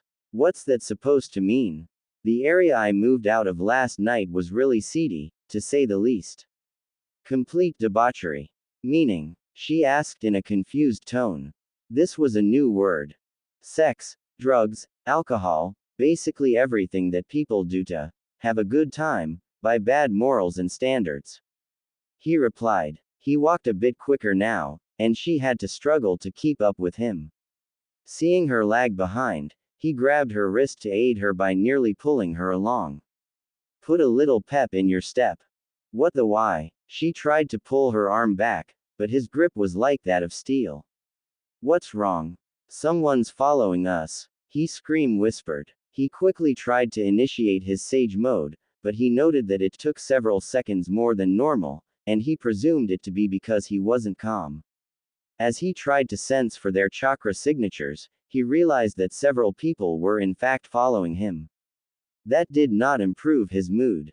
What's happening? She fumed. I'm not taking another step until you tell me what's going on. Too bad, Naruto muttered. He started running, and she had to start running with him to avoid being dragged. If you get left behind, chances are, you'll be mobbed with questioning, and are you really ready for that? Of course I can handle that. Let me go. Come on, it'll be fun to train yourself by running from them. Naruto said in a large grin, unheeding that if the girl was to even trip while she was being pulled along at this speed, she'd get seriously hurt. Don't you want to be able to catch up to me with pure physical abilities without using up all of your chakra? Tempting. She answered sarcastically. No. Besides, it's just questions. I can handle that. Supposed spawn of the Kyuubi turns out to be the Yondaime's son, he spoke as if stating something obvious. Moves into his expansive and expensive house in the night after it explodes into existence with a fantastic light show, and that Suna girl with him, is she spying on him? Isn't that why we need to answer before rumors start? She yelled. Is she his girlfriend? They are living together. Look.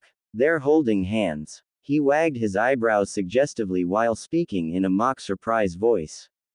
She stared at him stupidly. I didn't sign up for this. And, her eyes panned down to where he held her wrist. You set me up. Are you going to take the fall, or are you going to run? She yanked one last time and retrieved her arm.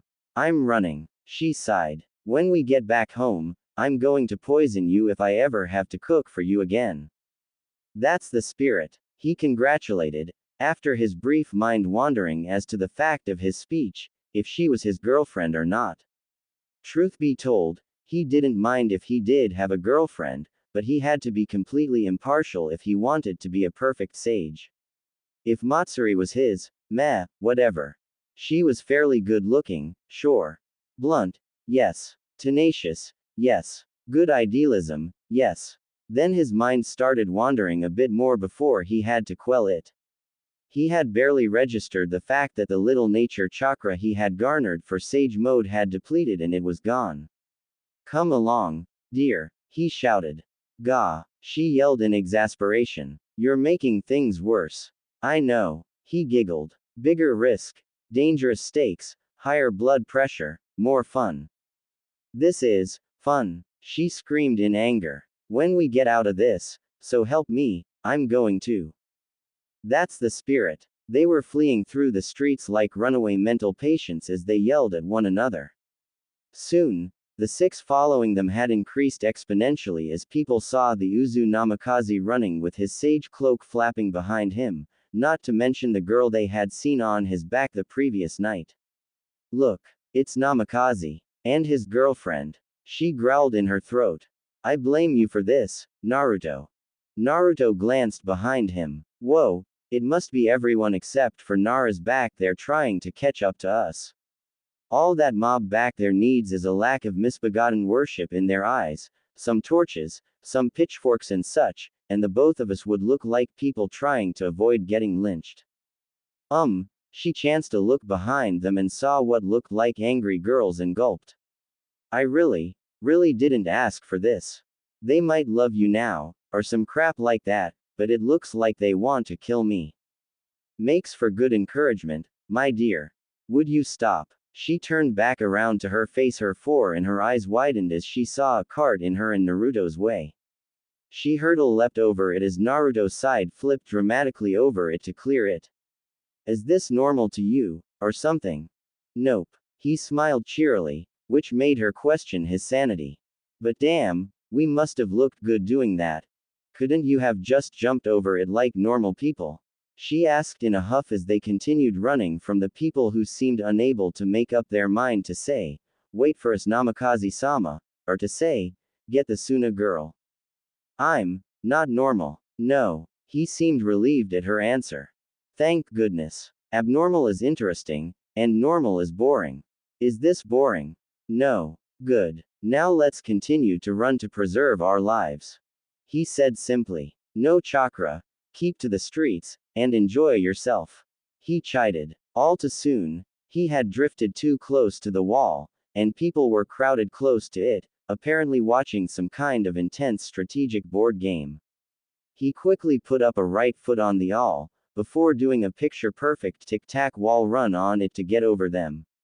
Yep, I'm awesome, he grunted as he quit on the fourth step and landed back when he was past them. Can you do that without chakra, girly? No, she admitted. But can you do this? She ran straight for a passing cart in her way and leapt forward at it in a dive.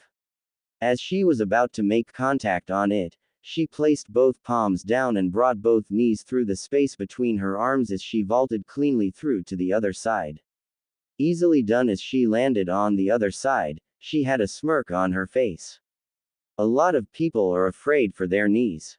Congratulations, he offered. It was a good-looking vault, and he one-upped it by jumping legs out first at his next obstacle, and when they were almost over, he braced his arms on it to help guide him over. A free-running girl, huh? Hobbies, she admitted. Naruto grinned. Damn, she's perfect. She's perfect, perfectly able-bodied. he assured himself in his mind. Crap, I haven't even known her for a proper 48 hours. What the hell's going on with me? He asked himself. He could have sworn that he heard the Kyuubi chuckle in his mind but thought nothing of it. Oh well. Naruto. Look out. Matsuri yelled. He instantly returned to reality to find himself looking at a straight concrete wall. They had come to a T intersection and needed to make a choice right away. Well, at least him anyway.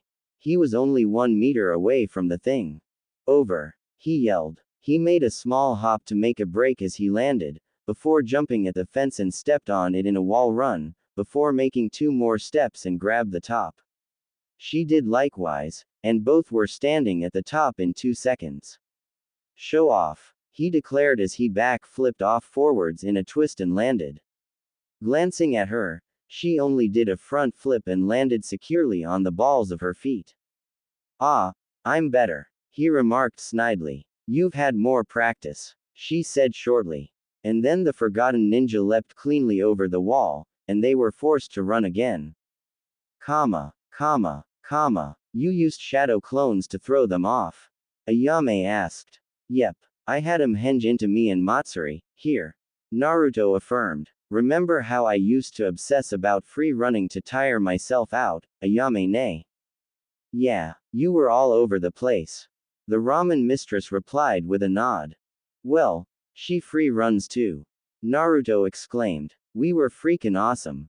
Not that awesome, Matsuri said grimly. Everyone cornered us at the gate entrance to your house. Man, I nearly got axed. And 2 people died when they touched the gate to get in after us. I was really sorry about that, and I already apologized to their families, and a little money restitution, despite the fact that Tsunade Bachan said I didn't have to since there was a warning. Naruto claimed. But that's 2 whole days ago. The whole village knows that my name's Naruto Uzu Namikaze. Most people give me some respect now, others don't try to shun me as much, but the thing is, he trailed off as he leaned in closer. I'm going to have to live the rest of my life looking over my back. A lot of people have it out for my dad, and they're going to hash it out with me. So Matsuri, you're in danger by extension. No more boring normalcy, yes. The Suna Kunoichi let her head bang onto the counter. Ah, couldn't you have just stayed poor? My life wouldn't be in danger, would it? No, but you're a ninja, surely. You know that always being in danger is a given, don't you? The blonde responded sensibly. Huh, but none of the others from my generation has even tried to talk to me, yet. Naruto said darkly. News must have spread. I wonder how Tenten and Lee told the others. It must be why, he said in his reasoning. About what? The 2 females asked. Ol 9. Naruto said tersely. I'm sure you knew already, Ayame nay. Ol 9. She parroted. She then slapped her palm against her palm repeatedly. Yeah, of course I knew. But you told them. He told 2 of them in Suna. Matsuri commented. They must have blabbed to the others, if I'm interpreting him correctly. If they're your friends, they won't care. They're not my friends, Naruto stated. They're like people I saw from time to time, made fun of me every now and again, and saw me like a reliable knucklehead. If I were really their friend, at least one of them would at the very least ask me, hey, Naruto, wanna grab a bite to eat? Nothing like that ever happened. Yikes. Matsuri agreed. Nothing. Huh, yup, he said in resignation. They didn't know back then, and still treated me like, it's what's his face. Not really like that, but really, I was alone. Ah, you gonna cry? Ayame teased. I'm your surrogate sister, for crying out loud. Do you want to cry on my shoulder? Hush and gimme my ramen, sis. Naruto said in jest. As he took it from her, Matsuri carefully watched her companion and noted how that the fact remained that the matter had not been smoothed over as Naruto would like them to believe. For his entire episode, the person who she had thought to be leagues stronger than her looked vulnerable and weak. He still appeared that way, and wondered why she was still inactive. Hey, Naruto. Yeah, Matsuri. She started awkwardly. I'll be your friend. If that says anything, I guess. He stared at her. And stared. And stared. Sure. Why not? He inched his stool over closer to hers and grabbed her in an immediate side hug.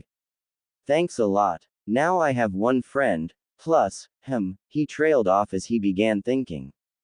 Am I your first? She asked in a disbelieving tone. Well, I was thinking of the Sabakas, but I'm guessing that it more like adopted family members. I talked to Konkuro and Tamari, through the brotherly bond with Gara, I'm afraid.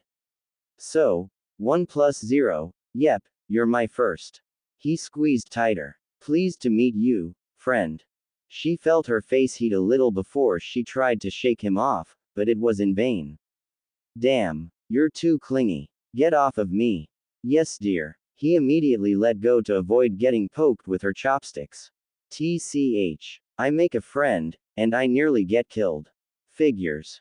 All was silent for a minute, before the three began to laugh. Finished his meditating with a yawn as he came to. The Kyuubi was still acting as he always had been. That is, like an insufferable bastard whose ego was bigger than he was. Naruto was surprised that the cage was big enough for it, and the beast itself. The seal was fine. No change as far as he could see. Well, that's that. I wonder what to do next. I should get some training in. He whispered to himself. I can't afford to go soft. He pulled on his orange and black tracksuit, hoping for a little excitement for the day. It was getting monotonous sticking around in his metaphorical, but as practically a castle. It had been a week since his heritage was known, and as far as he knew, lovers of his father were now after him, as well as enemies. Not his father enemies, but his enemies. There were still some who hated him for what he bore, and at night sometimes, he could see some outside trying to throw Molotov bombs onto the property, hoping that it would burn a building or at least burn his grass, he presumed. Matsuri had practically been corralled in like him, and needless to say, their faces to one another were getting a bit too familiar. There were likely to be rumors outside that they really were courting. He held that as his fault. He went downstairs and found her reading a book. She had curled up in an armchair to do so with her legs over the side of the chair arm, and he found it homely. Simple, yet still attractive. He promptly squashed those thoughts as he knew he would start imagining and recalling the time when he trial read one of Jiraiya's books when they were on the training trip. When Jiraiya had found him with it later, he laughed at the boy who was fighting with himself to put it down, but would still pick it up to continue reading a minute later. Jiraiya had written a sex scene based on a secretary who sat like that in her boss's chair, and to be frank, Jiraiya was graphic. Ah, damn corruption. Naruto fumed to himself as his face reddened. Keep it together. I'm not a perv, I'm not a perv, I'm not a perv. Despite his best efforts not to, his thoughts wandered to the description Jiraiya had wrote. For the life of him, he had no idea why he kept hearing the words in Matsuri's voice. Oh, Naruto-sama, I've been waiting for you. Matsuri purred sensuously as she cocked one leg up innocently. I've been having some trouble with your directory log. It's too big, and it won't go through the mailing slot. Are you sure? Naruto answered in a sultry voice as he approached her. Let us try, my dear. It will have to fit, no matter how much I have to force. Naruto, why the hell are you looking at me and talking like that? Matsuri yelled in incredulity. Naruto seemed to have gotten a glazed look in his eyes and spoke as if he was going mental. However, as she spoke, he came back from wherever the hell he was as his eyes widened and his jaw dropped, completely flummoxed. From the Uzunamikaze's perspective, all had come back to reality again, and the Suna Kunoichi who had a flabbergasted look on her face. In his episode, it had been one of lust and, wait, she didn't move her leg. What the hell just happened? He felt growth in his loins and turned sharply and plopped himself down in the sofa, and sat with one leg across his knee at the crook of it. The same sitting position that males typically used to hide boners in public. Oh, he quickly thought of what he said as she sat up and stared at him. We're not fit. He yelled the last. We've been stuck in here for days. We need to get some exercise in. She gawked at him in disbelief. Even if I have to force you out of the house. He bellowed at the top of his lungs. She wagged a finger at him while her eyes narrowed, sitting up properly. She looked as if she wanted to tell him off, or to his growing fear, catch on to his fib, or even worse, the actual truth. But instead, she replied with, "Didn't I tell you to stop calling me, dear?" Deciding that he was in the clear, he nodded fervently to appease her. "Yeah, I forgot, sorry. You know what? Forget it." She sighed in resignation. "I'm getting something to eat." She got up and left her book in the chair, and Naruto in his seat thanking his lucky stars that he was alive and in one piece. As soon as she left the room, he bolted as well upstairs to take a cold shower, all the while cursing to himself about his damned hormones. X equals X equals. Hey, are you sane again? Yeah, he said evenly. He had a right to be. It was now 7 a.m., 14 hours since his little accident. He had a right to be and speak the way he was currently. He had to save face, and in this disposition. Are you sure? 'Cause I don't want to bunk with a psycho on a property that can kill people. She said bluntly. You'll be fine, he intoned. But still, I'm getting tired of being cooped up. I'm going out. Want to follow? About damn time, if you ask me. She responded hastily. I want to meet people, not being stuck with your crazy ass without anyone to call on in case you snap. She took a sip of her green tea while she looked out the window, gazing at the gate. I'm not insane. Dangerous. Hi, he said matter-of-factly. Now, what to do? Comma. He had an all-black coat on, one of the exact size and make of his sage cloak. He wore this occasionally, and only Jiraiya knew that he only wore that thing when he was in a no-nonsense mood. Gone was the emotional youth, and in his place, an unshakable, unremitting, unrelenting force of nature that was a sage. He was no longer a person who could really be reasoned with, that was because he used reason and cold logic itself. Pity that Gaara didn't know of this temperament he had sometimes. His sensei could have written a private letter to his teammate regarding that new side of him, but what could he say? He knew only the properties to this personality, but had no idea to what could trigger it. Perhaps it was one of the traits and effects of becoming a complete sage, Naruto himself believed. Matsuri had seen the obvious 180-degree change in his persona and wondered what could possibly be wrong with him. She had never seen him like this, and wondered if he knew of her existence as he walked briskly to the gate and she lagged behind him in terms of speed. They were soon at the entrance-exit gate and without further ado, Naruto unchambered one of the massive sliding bolts and opened it. Someone tried to duck past him to get onto the property, but Naruto firmly grasped the Chunin by the neck in a chokehold, and pushed through the man away over the crowd's head with a thrown distance of 100 meters, hints of visible white senjutsu force emanated around his movements. I shall go about living my life and minding my business, and all of you should attend to yours. The Uzu Namikaze spoke clearly and stark evenness to the crowd of civilians and ninja alike as he gazed at them with toad-like eyes. Leave me, and my companion be. He gestured to the Suna ambassador who exited behind him and stood slightly behind him, in case anyone decided to risk throwing something. None did anything of the sort as the crowd of around 3 or 4 dozen trickled away before mass leaving in all directions away from the pair, and Naruto nodded to himself. Fine. Matsuri, please lock the gate. She was slightly startled to hear him address her like that. He said nothing alluring or repulsive, but he commanded such a presence that she did the task immediately, without any room for complaint or comment. He formed the ram seal, and after a period of 5 seconds, felt a potent pulse of nearly visible chakra radiate from his person that lifted the dust and disturbed the foliage of shrubs and trees. His task completed, he beckoned to her.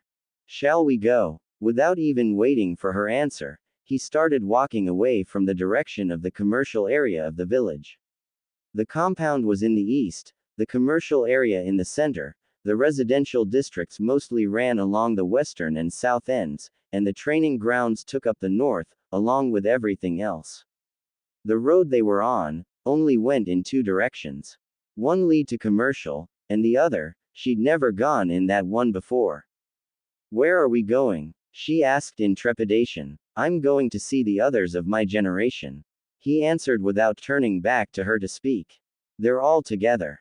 Do I have? No, you don't have to follow. He interrupted. You're free to make your own decisions. She was seriously considering making a run for it to get away from this stranger, but resisted the urge. I'll come. He didn't acknowledge the answer as he continued walking. So, we all know then, I take it. Tenten told Hinata. Your cousin just closed up, man. She's just there, like some kinda mute person and deaf person. Why would you tell her? Neji felt his blood pressure spike as Kiba tattled on Tenten, who suddenly decided that she had to go. However, the sense that she was running away from a problem which was her teammates' wrath when they met 4 times a week told her that it was a bad idea. I felt that since pretty much everyone was in on it. She's infatuated with him. What do you think this could do to her? If anyone were to have told her, it would be him. Not hearing it from someone else. The Hyuga was uncharacteristically emotional as his eyes swiveled to see Hinata seated on a log under a tree around 30 yards away in the shade. Frankly, this has been nothing but a massive pile of. Take it easy, Neji, Ino cautioned. Besides, I think Tenten's right. It wouldn't be fair if everyone else knew and not her. Shikamaru, who was lying on the ground close by, yawned. You have no idea how wrong you are. I asked my dad about it. It turns out that all of us from this generation weren't meant to know. It's an S-class secret, and no matter what kind of standing we have, our heads will roll if we talk about it so freely. If Naruto gets pissed at us, you think he'll kill you? All he has to do is tell Lady Tsunade and it's our heads on a damn pike. How troublesome this is. Whoa. Tenten held up her hands. I could get executed for telling you guys. You and Lee, Shino said in monotone. Why? Because he told me and Ino, and he was quite vocal. Shikamaru had a panic attack as he heard the Aburame. Lee, who normally shouts everything, told the biggest gossip girl in the village. Hey, Ino defended. I'm taking offense to this. And besides, I went to my 2 san straight after, and he set me straight already about not telling anyone. And Lee was a bit more discreet than usual. It was just us in the flower shop. Shino was there getting rid of the insects that ate the plants, and Lee came in and told us. Akamaru barked repeatedly and Kiba frowned. Akamaru says he heard you tell Sakura. But it was fine, 'cause Sakura told you that she knew already. Neji glared at the platinum blonde, who had the decency to look ashamed as she muttered about dogs minding their own business. So, to recap, everyone told everyone, and only Naruto, Sakura and Choji, who is also in on the secret, are unavailable currently. Sakura's working at the hospital and Choji's with his dad helping out in the Akamichi restaurant, Ino volunteered. And Naruto's holed up in his fancy new palace of a home. He's the most sought-after guy in the village. People are throwing themselves at him, and things at him, last I heard when he was out running with some Suna girl. It must be Matsuri, Lee shouted. He had invited her to stay with him for boarding. Now he has a youthful house. What the heck is this guy on? Kiba muttered to his dog. Akamaru began a staccato of barking, after which Kiba's eyes widened as he paled in fright. Tenten noticed this and asked him what was wrong. Akamaru just told me. Good morning, all. A new voice spoke. All eyes turned to look at the owner, and all felt mixed reactions when they saw the main subject of their ruminations standing 20 yards from them, standing at ease while his face was stoic. I trust that you've all had a pleasant morning thus far. Matsuri came out from behind him, apparently having walked in his exact footsteps. She stood slightly behind him, and the apprehensive look on her face did not add to their mood in a happy fashion. Upon looking up, Hinata's eyes widened in recognition as she sat up and approached to stand next to the others. The morning was fine, Kiba said lamely. Anyway, nice to see you, Naruto. You don't sound earnest, Naruto said in an unnerving monotone. For some reason, the tone was even flatter than Shino's own, and much more condescending, if that were possible. It also had traces of sarcasm for seasoning. You sound displeased and discontented to see me. I wonder as to why that could be. Ino put her hands on her hips in a coquettish manner as she eyed her fellow blonde. Huh, what's with the new look, Naruto? All dressed in that black coat. There's nothing wrong with which I adorn myself on the outside. Naruto replied. But it seems to me that you have been freely conversing with one another pertaining to what I carry on the inside. That's true, Shikamaru admitted as he got up off of the ground where he had been laying on his back. There has been quite a bit of that. You all know, I presume. I expected no less from one who speaks more than he listens, and in a volume most unnecessary. He said pointedly, glancing at Lee. And another who would run to tell her teammate not even an hour after she herself heard. They were all silent, but Neji was too busy considering how Naruto could have surprised them all with his appearance, when he walked over to them from across the field. He was beginning to feel less of a Hyuga than he ought to be. 1. What are your opinions? Naruto asked plainly. You now know of the Kyuubi. All of you. I don't know how to feel. Ino said hurriedly. Can I go? I'm not keeping, nor withholding your departure. However, keep in mind that I would like to hear an honest opinion from you before you leave. He answered. I will not delay you, but it would serve you well to know that failure to state your feedback, or if it's a rejoinder, he trailed off.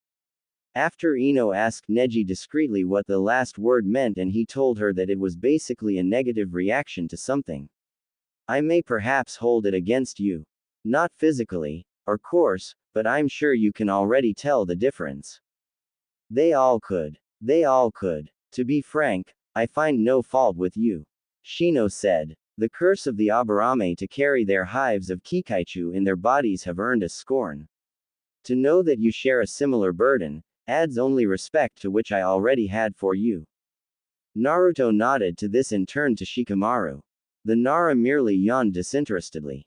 I don't care. But if you try to rip me to shreds, then I will. Naruto actually smiled grimly for a split second before it fell back into dry expression. He then turned to Tenten, who cringed. Neji talked to me about how cool you were, and I suppose he's right. You deserve better, and I hope that nothing changes between any of us. Yosh! Lee cried. And the beast that he and Gama-sama transformed into fought Gaara's Shukaku of the desert. In fact, I wish I had a beast of my own to have such youthful power. Naruto frowned at this. You wouldn't like it, Lee. Believe me, Neji. I'm fine. Really. Besides, if you weren't under your own control, you could have poisoned me. But remind me to kick your ass after you made me take a hit for you from Matsuri. Neji said with a jesting undertone. This was also highly unexpected of him, and the others drew strength from it. Naruto, Ino began. Hi, to be honest, when I heard, I became afraid of you. I still am, and this side of you right now just isn't changing that. Perhaps I should release the seal holding back the Kyuubi. He keeps griping at me to do so. No, they all shouted. Ino threw out all caution to the winds and continued hurriedly. You're fine. That's not convincingly honest. Thanks for holding back the beast, okay. Although I have so many questions. And you'll have your answers. Inuzuka, said Inu clan member suddenly felt put on the spot. He sighed. Words escape me, he quoted. Bad or good? Shikamaru asked. Naruto, you're alright, man. But with all that power you've got, I'm Chunin, and you're still a genin. You'll have your clash with me to decide if rank is that important. Hinata. And all breathing among the present nin ceased, save for Hinata and Naruto. Even the wind stopped blowing, and the birds stopped chirping. All sound had abandoned the planet while the two people gazed at each other fixedly. To be honest, the girl spoke clearly. I didn't know what to think. At first, I wondered if I should hate you, but I can't find it in me to do that. Suddenly, everything made sense. The villagers' entire general outlook towards you, and the loneliness you seemed to have wallowed in. It made me angry at myself for my weakness and my inhibitions for not being there beside you when you needed someone. That's when I realized that I don't care that if you were a Jinchuriki. I didn't care that you held a curse. Her volume had steadily increased as she gained confidence in her speech. I didn't care that you held the bane of Konoha's existence. It's because I love you regardless of your burden.